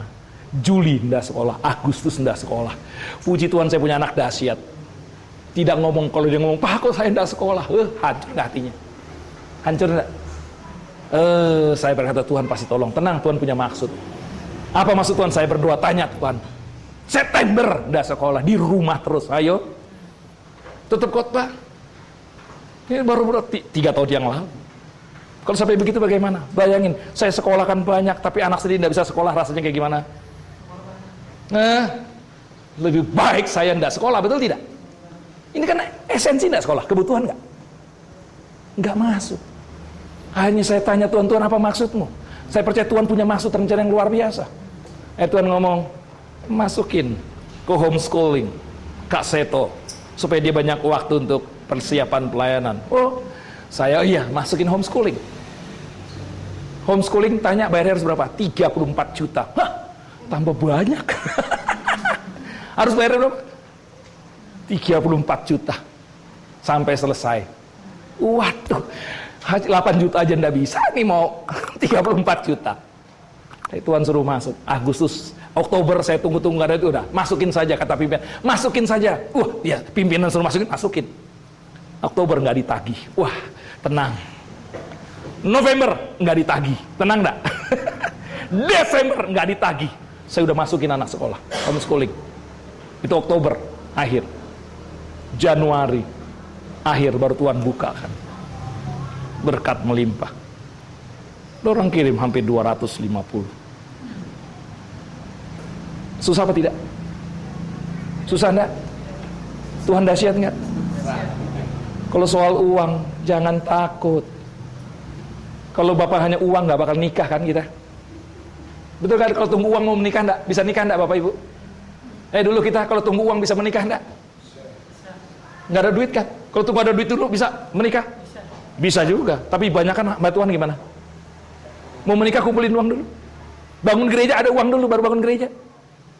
Kok untuk diri sendiri Tuhan pasti tolong. Makanya jangan jadi hamba Tuhan gak ada uang. Maaf saja. Saya terlalu banyak keliling. Sekarang gereja itu menjadi kebutuhan hidup, menjadi perusahaan kita. Jemaat menentukan berkat kita. Jadi kalau jemaat pindah kita marah-marah karena perpuluhannya hilang. Keliru. Maaf. Saya gedul gitu. Janganlah. Tuhan akan berkati kita lebih dahsyat kok. Tuhan gak mungkin membuat kita susah. Gak bakalan. Marilah kita jangan gara-gara uang. Karena saya tahu kita waktu jadi hamba Tuhan pasti gak mau uang. Bukan uang nomor satu. Tapi sekarang kita mau mulai jadi hamba Tuhan, mulai pikirin apa? Kembali lagi hati mula-mula mau. Jadi hamba Tuhan untuk apa? Bukankah memenangkan jiwa? Amin. Bukankah itu? Tapi masih ada ndak api itu? Masih ada ndak itu? Oh, saya lihat hamba-hamba Tuhan, teman-teman saya yang setia sampai detik ini. Sejak 81 di desa. Anak-anaknya S2 semua setia luar biasa. Diberkati Tuhan. Tetap di desa. Karena berkat yang sesungguhnya bukan kita. Tapi siapa? Anak cucu. Itulah berkat yang sesungguhnya yang nikmati. Berkat jasmani bukan kita yang nikmati. Tapi siapa? Anak cucu. Amin. Bukan kita. Yang harus nikmati berkat jasmani siapa? Bukan kita. Siapa? Anak cucu. Anak cucu kita lihat nggak berkat jasmani? Karena saya hamba Tuhan. Anak saya harus bangga karena saya hamba Tuhan. Mari Bapak Ibu jangan gara-gara uang. Karena uang rugi. Nah, akhirnya tinggal berapa orang? Tinggal berapa orang akhirnya? Bayangin dari puluhan ribu tinggal berapa? 12. Tinggal 12. Dan kepada 12 orang Yesus ngomong apa? Apakah kamu tidak mau pergi juga? Disuruh apa? Pergi. Loh, dari puluhan ribu tinggal 12 dan Yesus ngomong apa? Kenapa kamu tidak mau pergi? Perhatikan, Yesus tidak butuh saya dan saudara. Tanpa saya dan saudara, Yesus bisa enggak? Kitalah yang butuh Yesus. Kitalah yang perlu Yesus. Jawab Petrus apa? Kepada siapa kami harus pergi? Perkataan modal perkataan apa? Murid-murid percaya Yesus untuk apa? Hidup kekal. Karena begitu besar kasih Allah akan dunia ini, sehingga mengaruniakan anak yang tunggal, sehingga setiap orang yang percaya kepadanya tidak binasa, melainkan beroleh apa? Tapi sekarang khotbahnya, karena begitu besar kasih Allah akan dunia ini, sehingga Allah mengaruniakan Yesus datang ke dalam dunia, sehingga setiap orang yang percaya pada Yesus diberkati. Haleluya. Tidak ada hidup kekalnya lagi. Tidak ada hidup kekalnya lagi. Padahal dulu berita kita apa? Percaya Yesus pasti apa? Diselamatkan, memperoleh hidup kekal. Tapi sekarang PI kita percaya Yesus apa? Tinggal menghasilkan orang-orang yang mengundurkan diri. Kita mau mana? Dasar yang bagaimana? Makanya PI kita, PI tidak mengkristenkan, tidak menggerejakan. PI kita memberitakan apa? Hidup yang kekal. Pergi, harus memberitakan Injil, amin. Tapi berita Injil kita apa? Hidup yang kekal. Itu kita pakai EE. Tapi harus murid, untuk jadikan apa? Murid. Ini dasarnya Bapak Ibu. Saya akan tutup sesi pertama ini. Kalau kita mau menilai Yesus dari segi manajemen kepemimpinan dunia. Sekali lagi, dari segi manajemen kepemimpinan dunia. Yesus dalam kehidupannya selama di dunia, Yesus menjadi pemimpin yang berhasil atau gagal? Kalau dinilai dari manajemen kepemimpinan dunia, Yesus menjadi pemimpin yang berhasil atau gagal? Loh, yang benar. Gagal enggak? Kalau dari segi manajemen kepemimpinan dunia? Setuju? Kenapa gagal? Iya, bayangin dahsyat luar biasa. Muridnya cuma berapa? 1 berkhianat. Sekarang kita bilang, kita pun sama kan begitu. Pendeta yang berhasil, pendeta yang berkat adalah apa? Dari mana? Dari mana? Ayo, jujur. Ukurannya banyak jemaatnya. Oh, kalau jemaatnya besar, gerejanya besar, ini pendeta berhasil. Haleluya. Tapi kalau di desa, ukurannya apa? Kalau ukurannya itu Yesus tidak berhasil. Makanya kita jangan pakai ukuran dunia. Bapak itu lebih berhasil daripada gereja besar. Kenapa? Yesus berhasil karena dia bukan jemaat, itu muridnya. Amin. Dahsyat nggak? Kalau dari segi jumlah, memang Yesus tidak berhasil. Dari segi kualitas, itu murid. Makanya kalau Bapak Ibu di desa jadikan murid, bayangin sebenarnya murid kita sudah tersebar nggak di mana-mana? Sudah tersebar nggak sebenarnya? Tapi sayangnya kita tidak fokus jadi murid, bukan? Tapi saya percaya Tuhan masih memberikan kita waktu untuk memperbaikinya. Amin.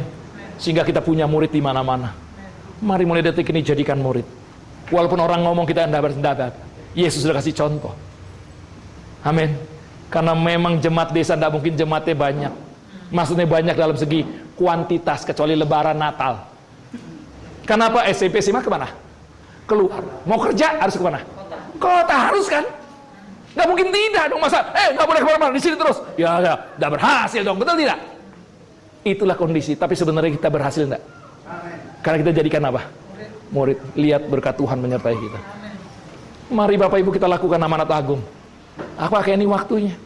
Saya mau tantang beberapa di gereja 2 Wonokiri kemarin, mau ada hamba-hamba Tuhan. Nanti saya akan kasih tahu melakukan ini. Apa yang harus kita lakukan? Saya mau men-sharingkan bagaimana amanat agung ini bisa terrealisasi. Tapi sekali lagi ini perintah Tuhan, bukan program kami. Ini perintah Tuhan. Bagaimana itu bisa diimplementasikan di gereja? Ya, itulah yang terjadi. Saya selalu di desa, hanya informasi saja Pak ini. Kalau di desa lebih bahaya, di daerah-daerah, bukan di Jawa, Kalimantan, Sulawesi. Itu kalau jemaat kawin dengan agama lain, mereka bersaudara, pindah, mereka bersaudara. Tapi kalau anggota gereja pindah gereja lain bisa berantem. Itu bahaya. Sehingga kadang-kala memang yang menjadi penghalang itu sesama gereja juga. Maaf saja, itu sudah menjadi rahasia umum. Itu ya. bukan murid juga. Ya, itu makanya kembali lagi kita untuk apa? Betul kan? Kalau kita kembali fokus jadikan murid, aman semua. Ya, pasti aman. Saya dulu keliling ke desa-desa. Waktu dulu mau keluar SK 2 Menteri di Solo, itu pada doa puasa semua, ingin menggagalkan. Cuman saya sendiri yang selalu keliling, ini dari Tuhan. Kenapa? Karena gereja ditegur, nggak mau. Akhirnya pakai pemerintah. Tujuannya apa? Untuk memenangkan jiwa dulu. Gereja ada untuk apa sih? 60 jiwa, berarti gereja disuruh apa sama pemerintah? Pemuritan dari jiwa. Malah kok dibatalin itu loh. Doa puasa supaya batal itu. Itu konsepnya apa? Malah kita disuruh kok. Tapi caranya untuk dapat 60 itu yang harus berhikmat dari Tuhan. Berarti ini dari Tuhan nggak? SK 2 Menteri itu. Dari Tuhan nggak? Tuhan itu kalau tidak jaga ada aniaya. Kisah para rasul itu. Dan saya sangat percaya itu. Maka waktu mereka doa puasa itu saya bilang, enggak bisa. Ini dari Tuhan, teguran bagi gereja untuk kembali kepada esensi. Kalau pemerintah suruh 60 jiwa, berarti disuruh apa? Cari apa dulu? Tinggal caranya kan hikmat kita masing-masing. Betul kan? Pemuritan. Enggak ada cara yang lain. Amin. Haleluya.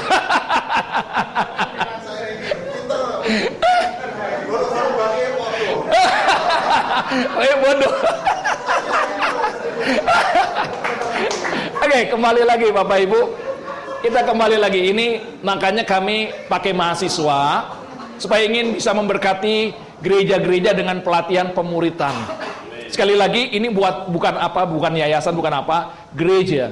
Dulu saya juga di EE, tapi kalau EE itu bukan hanya penginjilan saja, keliru. Kita harus pemuritan. Jadi sebelum orang pergi dia harus jadi apa dulu? Murid dulu. Banyak orang yang dilatih EE tidak murid, nggak jadi, malah hancur. Karena orang yang disuruh pergi harus apa dulu? Murid. Tuhan katakan murid, pergi jadikan apa? Bayangin 3,5 tahun Tuhan jadikan murid, rasul-rasul. Nah murid inilah yang disuruh apa? Pergi. Jadi bukan sembarangan orang yang suruh pergi. Maka sekarang banyak orang latih EE tapi belum murid, dia nggak jadi. Malah jadi bumerang dah. Kabar baik bukan jadi kabar baik, malah jadi kabar apa? Kabar buruk. Karena apa? Bukan bukan murid. Oleh karena itu Bapak Ibu, Tuhan katakan perlu dilengkapi. Jangan main door to door, kalau nggak dilengkapi nggak bisa. Tuhan katakan apa? Sebab barang siapa yang berseru kepada nama Tuhan akan diselamatkan. Tapi bagaimana mereka dapat berseru kepadanya jika mereka tidak percaya? Bagaimana mereka dapat percaya kepada dia jika mereka tidak mendengar tentang dia? Bagaimana mereka mendengar tentang dia jika tidak ada yang memberitakannya? Dan bagaimana mereka dapat memberitakannya jika mereka tidak diutus? Seperti yang tertulis, betapa indahnya kedatangan mereka yang membawa kabar baik. Setiap orang yang berseru diselamatkan. Bagaimana mereka dapat diselamatkan kalau mereka tidak percaya? Bagaimana mereka bisa percaya kalau tidak mendengar tentang Yesus? Bagaimana mereka mendengar tentang Yesus kalau tidak ada yang memberitakannya? Bagaimana mereka bisa memberitakannya kalau tidak diapain? Yang namanya diutus itu dilengkapi dan ditugasi. Bagaimana dengan hikmat kita? Indonesia itu ladang luar biasa. Amin. Dengan modal senyum saja kita bisa ngomong. Amin. Itu ladang PI luar biasa. Tapi sekali lagi orang tidak pernah menolak berita Injil. Yang ditolak adalah pemberitanya. Sekali lagi, tidak ada seorang pun yang menolak berita Injil. Yang ditolak siapanya? Pemberitanya ini loh. Kita ini terang, kita ini garam. Makanya kalau jemaat dijadikan murid, tidak ada yang nolak berita. Apalagi dengan motivasi bukan mengkristenkan, bukan apa? Menggerejakan. Tapi jadikan apa? Murid. Pasti kita ada hati. Karena kasih, bukan motivasi. Untuk kepentingan diri kita, tapi karena kasih untuk dia memiliki hidup kekal. Makanya mereka perlu diapain? Dilengkapi. Nah, ini salah satu panggilan kampus kami. Makanya saya pakai mahasiswa untuk apa? Nanti mereka akan pergi ke gereja memperlengkapi anak-anak mudanya. Kasih tahu jemaat pendeta supaya pendeta pun mau dilengkapi. Supaya apa? Tujuannya supaya gembala sidang memperlengkapi siapa? Jemaat. Untuk jadi apa dulu? Jadi murid. Nah, saya mau men-sharingkan bagaimana kita bisa melengkapi jemaat jadi murid, dan jemaat yang murid ini pergi untuk jadikan apa? Murid. Jadi ada 3 tahap Bapak Ibu. Harus murid Yesus dulu. Dia harus jadi murid. Ya, harus jadi murid. Nah, kalau sudah jadi murid harus disuruh apa? Baru pergi. Jangan disuruh pergi kalau belum jadi apa? Murid. Nah, sekarang gambaran murid itu apa sih? Waktu Tuhan Yesus kata jadikan murid, kita tidak punya gambaran, kita tidak punya mindset, kita tidak punya image. Apa yang namanya murid? Karena maaf, saya pun tidak pernah dimuridkan. Dan saya percaya hampir mayoritas ini tidak pernah dimuridkan. Sehingga gambaran jadikan murid itu gimana ndak ada. Tapi rasul-rasul sudah dapat, karena gambaran dari siapa? Yesus, gambarannya. Rasul-rasul lakukan apa yang Yesus lakukan. Tapi kita ndak pernah dimuridkan. Saya jadi hamba Tuhan tidak pernah dimuridkan. Sehingga waktu jadikan murid, gambarannya apa? Ya enggak ada. Gambaran itu sama seperti belajar di sekolah. Yang namanya murid itu kalau belajar, image-nya hanya sekolah, betul kan? Murid di sekolah, tapi itu bukan murid yang disebut Yesus. Nah, ini makanya kami perlu melengkapi Bapak Ibu. Gambarannya murid bagaimana? Nah, implementasinya setiap gereja beda enggak? Prinsipnya sama, tapi waktu diimplementasi ke mbah-mbah, diimplementasi kepada bapak-bapak, diimplementasi kepada mahasiswa, pemuda, beda enggak cara penyampaiannya? Beda, enggak mungkin hantem kromo, disamakan semua, beda. Tapi esensinya sama enggak? Jadikan murid. Sama, siapapun dia. Karena waktu Tuhan suruh jadikan semua bangsa murid, jemaat desa, kota, yang belajar dan tidak belajar, profesor dan yang enggak sekolah, pasti bisa. Itu firman. Nah, saya ingin kasih gambaran kalau di tempat kami, pelatihan kami, yang namanya murid, ya, dia harus memiliki hidup kekal dulu. Dasarnya percaya Yesus untuk apa? Yakin nggak dia memiliki hidup kekal? Dia harus hidup kekal dulu enggak? Habis itu memiliki apa? Keyakinan. Yakin nggak dia pasti hidup kekal? Yakin nggak bahwa Tuhan mati supaya kita memperoleh apa? Nggak ada yang lain. Dia sudah mengampuni segala dosa kita dan membuat saya pasti masuk mana? Yakin gak itu? Kenapa kok kita yakin seumur hidup Yesus pasti menyembuhkan? Kita yakin seumur hidup. Kok hidup kekal kita tidak yakin? Padahal Yesus mati untuk apa? Memberikan apa? Hidup kekal. Kita harus memiliki enggak keyakinan ini? Banyak orang Kristen sebenarnya sudah memiliki hidup kekal, tapi tidak memiliki apa? Keyakinan. Sehingga dalam menjalani hidup ini masih ragu-ragu. Sehingga kalau ada masa persoalan, hilang enggak? Rugi enggak? Ya, nah ini yang namanya murid. Habis itu harus apa? Tertanam di mana? Seorang murid harus nggak tertanam? Apa gambaran? Ini pelatihan kami. Mata ada di sini, hidung di sini, gigi di sini, maunya siapa? Mau Tuhan. Murid ini bukan kepada jemaat. Kalau jemaat nggak boleh, karena kayaknya kita memanipulasi, betul kan? Tapi kepadamu murid pribadi, dia harus yakin kalau dia ke gereja lokal kan tubuh Kristus. Anggota adalah jemaat adalah anggota. Nah sekarang anggota ada di dalam tubuh, maunya siapa? Kita harus tanamkan murid bahwa engkau ada di gereja ini tubuh Kristus dari Tuhan. Kalau mau keluar tanya Tuhan. Ini murid nggak bisa melentang, nggak bisa. Bapak Pilatus, Bapak punya hidung, bisa Pak tukar-tukaran hidungnya Pak? Nggak bisa, namanya hidung betul, tapi hidung saya cocok dengan saya. Amin. Ini murid harus nggak tertanam di gereja lokal? Harus. Nggak bisa melentang. Kalau mau keluar, kita izinnya sama siapa? Karena yang tertanam siapa? Bapak Ibu yakin nggak di Salatiga ini dari Tuhan? Harus yakin. Ini gereja harus kuat. Gereja bukan menjadi tempat yang bisa datengin, bisa enggak. Oh enggak. Kalau murid, sekali lagi ini kalau jemaat orang Kristen ya iya. Menjadikan gereja itu menjadi apa? Ya tempat dia senang, itu bukan murid. Tapi kalau seorang murid enggak. Dia yakin ini dari siapa? Dari Tuhan. Nah oleh karena itu kalau dia sudah mulai tertanam, kita bimbing dia baca Alkitab dan doanya secara pribadi. Nah kalau udah baca Alkitab doa pribadinya, dia harus mau apa? Yang namanya belajar dan bukan hanya mau dikotbahkan, dia mau diajar. Bentuknya bisa khotbah, tapi dia catat semuanya. Dan akhirnya apa? Melayani apa? Nah yang namanya murid melayani di gereja lokal, leader, singer, khotbah apa semua itu, melayani Tuhan fungsi atau tugas? Melayani di gereja, leader, singer, among tamu, kolektan, sound system, sound musik, tamborin apa? Tugas atau fungsi? Fungsi, bukan tugas. Semua harus berfungsi. Nah kalau murid tidak berfungsi di gereja lokal, stroke. Kalau anggota tubuh kita tidak berfungsi berarti apa? Mati. Makanya yang membuat tubuh Kristus, gereja lokal sakit, tubuh Kristus atau anggotanya? Anggotanya. Jadi kalau engkau murid anggota sakit, yang sakit siapa? Gereja. Tapi sekarang yang membuat gereja sehat apa? Gereja yang membuat anggota sehat. Padahal sebenarnya anggota lah yang harus membuat gereja apa? Sehat. Sekarang terbalik. Nah murid harus diajarin ini. Kalau engkau sakit berarti tubuh Kristus sakit nggak? Sakit. Makanya harus melayani. Kalau tidak melayani berarti apa? Stroke. Ini bukan dikotbahkan, ini harus diajarkan. Ini pemuritan Bapak Ibu. Ini bukan dikotbahkan. Tuhan serahkan, ajarlah mereka. Nah makanya pelatihan kami multiplikasi pribadi, pemuritan. Tapi dijadikan murid dulu. Nah kalau mereka sudah begini, baru keluar apa? Buahnya. Buah. Bapak Ibu bagi sebuah pohon, dia harus berakar, bertumbuh, dan berbuah. Kalau buah mangga, betul kan? Buah anggur, dia harus berakar tak? Harus bertumbuh tak? Harus berbuah tak? Bagus, ini tiga-tiganya penting. Tiga-tiganya harus berakar, bertumbuh, berbuah. Tapi dari tiga ini menurut Bapak Ibu, mana yang terpenting?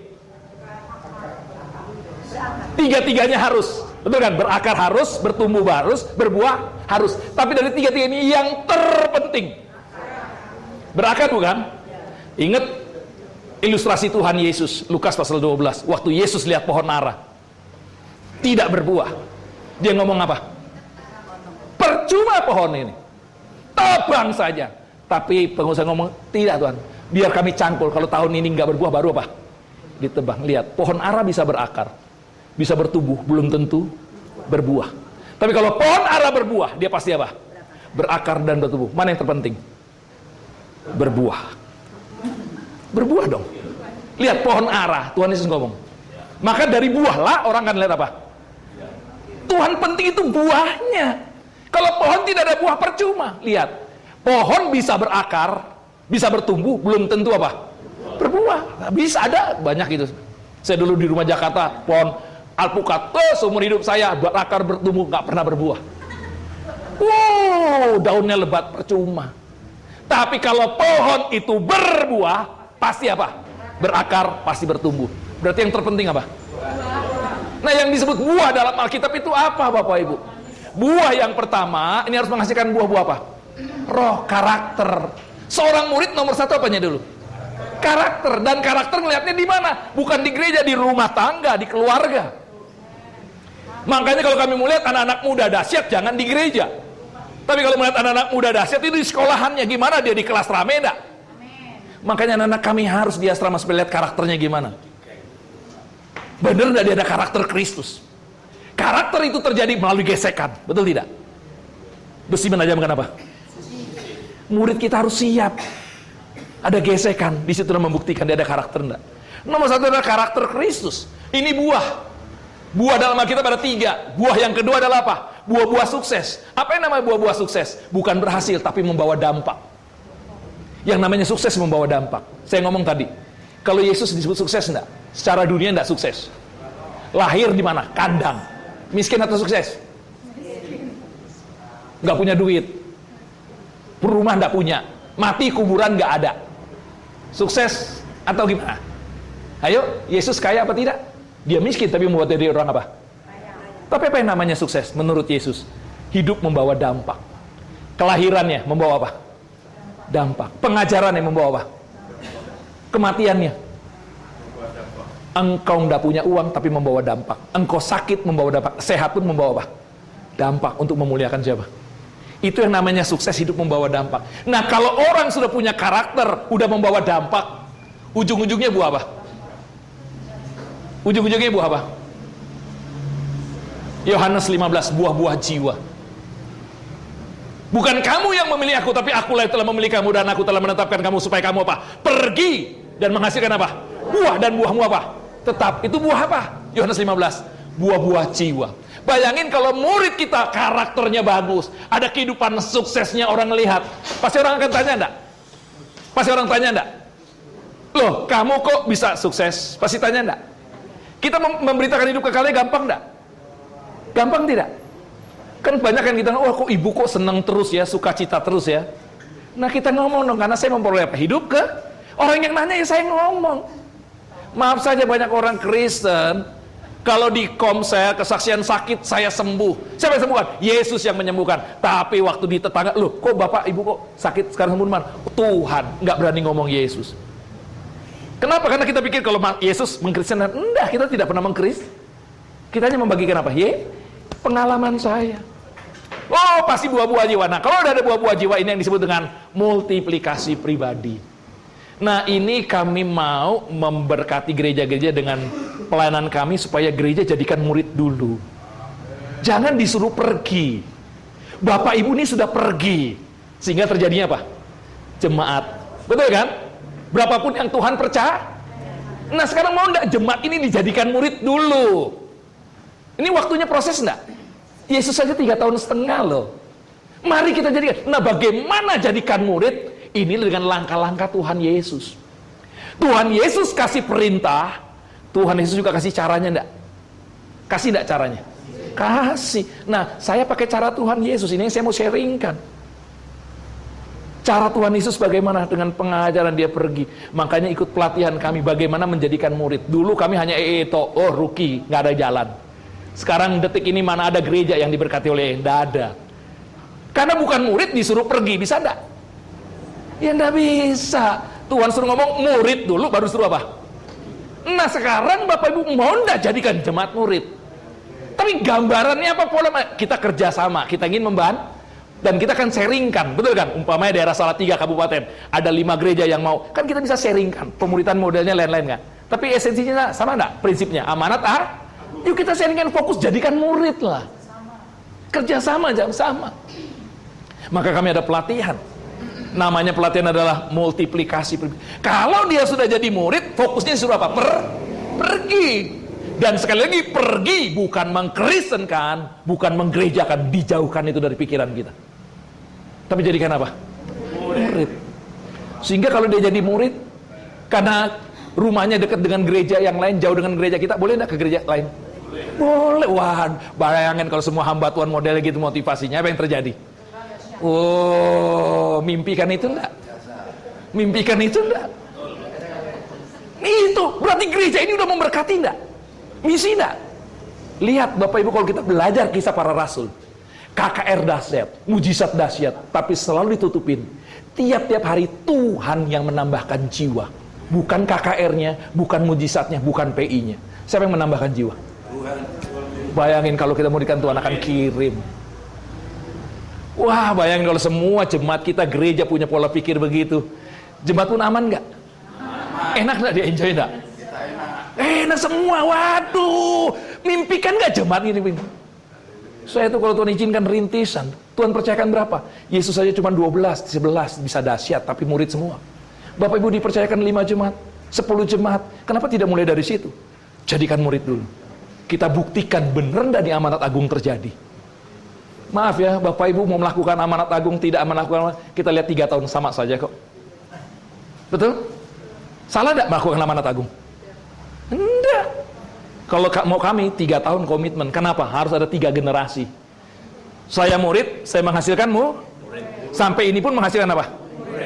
Harus ada 3 generasi sampai murid lagi. Itu baru benar-benar move, kegerakan. Tapi kalau hanya saya saja, enggak. Makanya kalau mau pelatihan kami pendampingan, kami akan mendampingi sampai 3 tahun. Makanya saya sekarang tidak mau fokus lagi ke hamba-hamba Tuhannya, tapi sekarang fokus hamba Tuhan mau enggak gerejanya. Ada 1 gereja enggak apa-apa. Wonogiri ada 6 gereja yang akan kerjasama. Saya tidak tahu daerah Salatiga. Besok Cilacap. Berapa gereja? 3 gereja enggak jadi masalah. Kita buktikan amanat Kita buktikan sendiri lah, bukan apa kata orang. Sekali lagi ini bukan program kami. Kalau kami diberkati, kami pun mau sharingkan enggak? Bapak Ibu pun juga kalau diberkati pasti ngomongnya gimana? Pasti tidak akan ngomong juga kepada gereja lain. Amanat agung, betul kan? Sehingga kita saling memberkati. Makanya ini yang disebut dengan pergi, ya. Inilah yang kita sebut dengan apa? Pergi. Dan inilah pelatihan kami Bapak Ibu. Jadi kami melengkapi hamba-hamba Tuhan supaya hamba-hamba Tuhan punya konsep, betul tidak? Memberkati apa? Jemaatnya.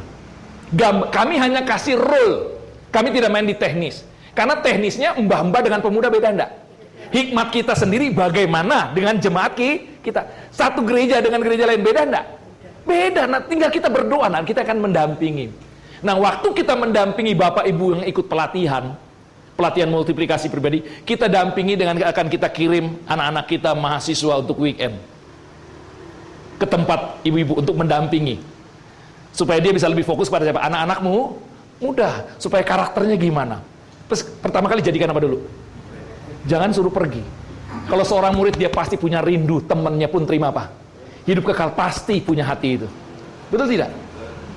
Jadikan murid dulu. Tapi waktu dia sudah jadi murid, dia punya hati supaya temannya pun memiliki hidup kekal. Nah, waktu dia bagikan temannya hidup kekal, pergi, tujuannya jelas untuk jadikan apa? Murid lagi. Itu harus tertanam. Ya, itu pelatihan kami. Betul tidak? Nah, kami mau menawarkan kalau memang benar-benar mau pelatihan, kami di Semarang ada tempat pelatihan. Mau kapan saja. Cuman 3-5 orang hamba Tuhan kami siap. Tapi nanti mau implementasi di sini 3 tahun. Betul tidak? Kita buktikan apa? Amanat agung. Kita rubah dulu mindsetnya. Kami kasih gambar, ini amanat agung. Nanti Bapak Ibu kan punya gambar, oh iya, jemaatku bisa enggak? Materi Bapak Ibu bisa tambah, bisa kurangi, itu haknya Bapak Ibu. Tapi kami hanya kasih contoh role-nya. Betul kan? Gambaran. Betul kan? Nah, kalau Bapak Ibu mau, kami akan ada pelatihan, ya kan? Dan habis itu kami akan kirim anak-anak kami untuk membantu siapa? Bapak Ibunya. Dari sekolah minggu. Sekolah minggu bisa enggak? Oh, bisa. Banyak bisa. Kami ada pelatihan untuk anak-anak sekolah minggu. Tapi sekali lagi gembalanya harus ngerti ini enggak? Gembala harus tahu enggak? Supaya mendukung, karena semua dari apa? Gembala sidang. Nah, oleh karena itu kami bersyukur saya ada di Unaki. Pelayanan kami hanya ini. Melalui apa? Mahasiswa. Kami mengharapkan selama mahasiswa mereka bisa memberkati gereja-gereja. Dan kalau mereka lulus pun, mereka harus tertanam nggak di gereja lokal, di mana saja, apapun gerejanya. Dia harus tertanam nggak? Nah, waktu dia tertanam, dia tahu dia akan jadi berkat untuk apa? Multiplikasi pribadi. Dan itulah sharing kami siang hari ini, Bapak Ibu. Ya, jadi kami ada pelatihan. Saya tidak tahu ada beberapa di sini. Nanti waktu mau pelatihan, mengkoordinir bagaimana 3 hamba Tuhan juga enggak apa-apa, kami akan nginep di sana. Pelatihannya pertama jadikan murid dulu, betul kan? Yang sudah ikut berarti kita jadikan murid dulu. Itu Senin berangkat, Senin siang, Kamis siang sudah pulang. Transport pulang pergi kami tanggung, makan minum di sana kami tanggung. Yang penting Bapak siapkan waktu saja. Ya, nanti kami akan umumkan tempat pelatihannya. Ya, jadi transport pulang pergi kami tanggung. Ya, Bapak Ibu, terus makan di sana, nginep kami tanggung semua.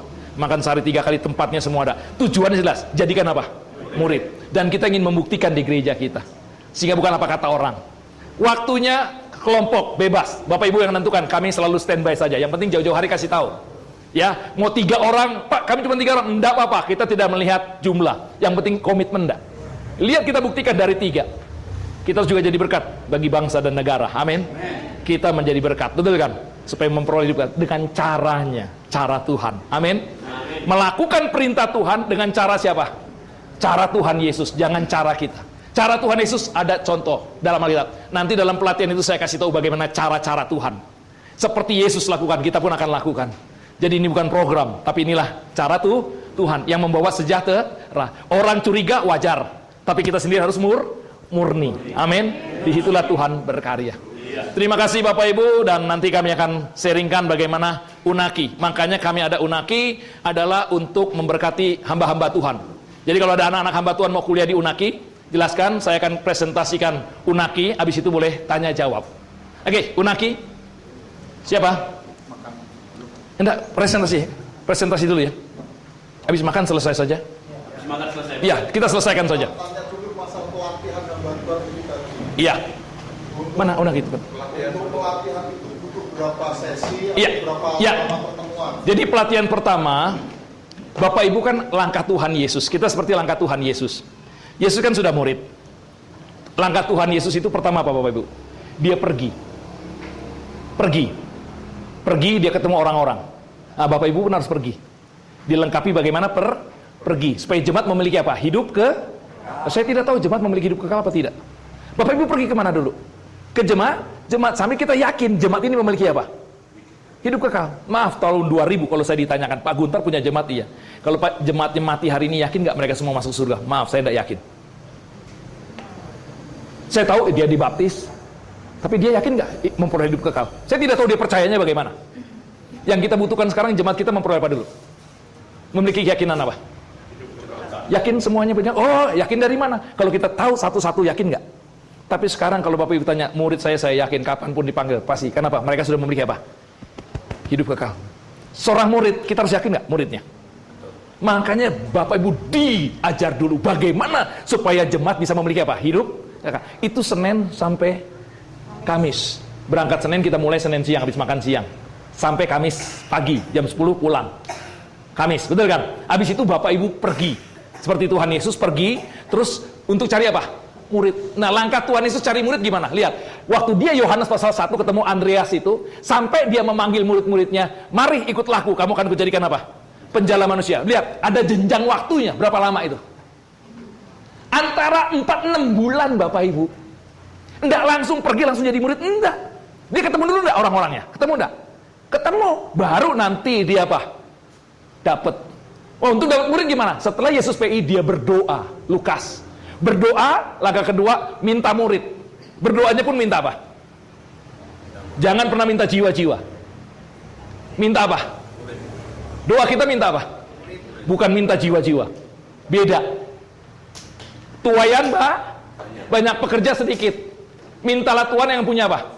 Tuayan. Doa, langkah kedua doa. Doanya jangan pernah minta jiwa-jiwa, tapi minta murid. Maksudnya mana? Kalau minta jiwa-jiwa, doanya seperti kita dulu. Tuhan, selamatkan keluargaku, selamatkan tetanggaku. Dalam nama Yesus, timur, barat, utara, selatan, terima Yesus. Dalam nama Yesus, kursi penuh. Jiwa-jiwa. Itu doa. Keliru. Seumur hidup tidak akan pernah terjadi. Itu doa, bukan doa penuai. Tapi doa penuai begini, Tuhan, saya mau keluarga saya selamatkan. Timur, barat, utara saya selamatkan. Pakai saya Tuhan. Pakai siapa? Murid. Bayangin kalau ada 10 jemaat doanya begitu. Kita bukan berdoa selamatkan Indonesia, tapi Tuhan mau pakai siapa? Hati-hati pendoa-pendoa itu. Bayangin doa murid adalah apa? Tuhan selamatkan keluargaku, selamatkan temanku, selamatkan tetanggaku. Aku rindu keluargaku menerima hidup kekal. Pakai siapa?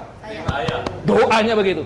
Dan kalau kita sudah dipakai pun, kita berdoa apa? Tuhan, jangan hanya saya jadi murid, saya mau yang terima Yesus pun jadi apa? Bukan jadi Kristen, bukan masuk gereja, tapi jadi apa? Kira-kira Tuhan kasih enggak? Langkah kedua doa, nanti akan diajarin doa. Segala sesuatu kuncinya dengan apa?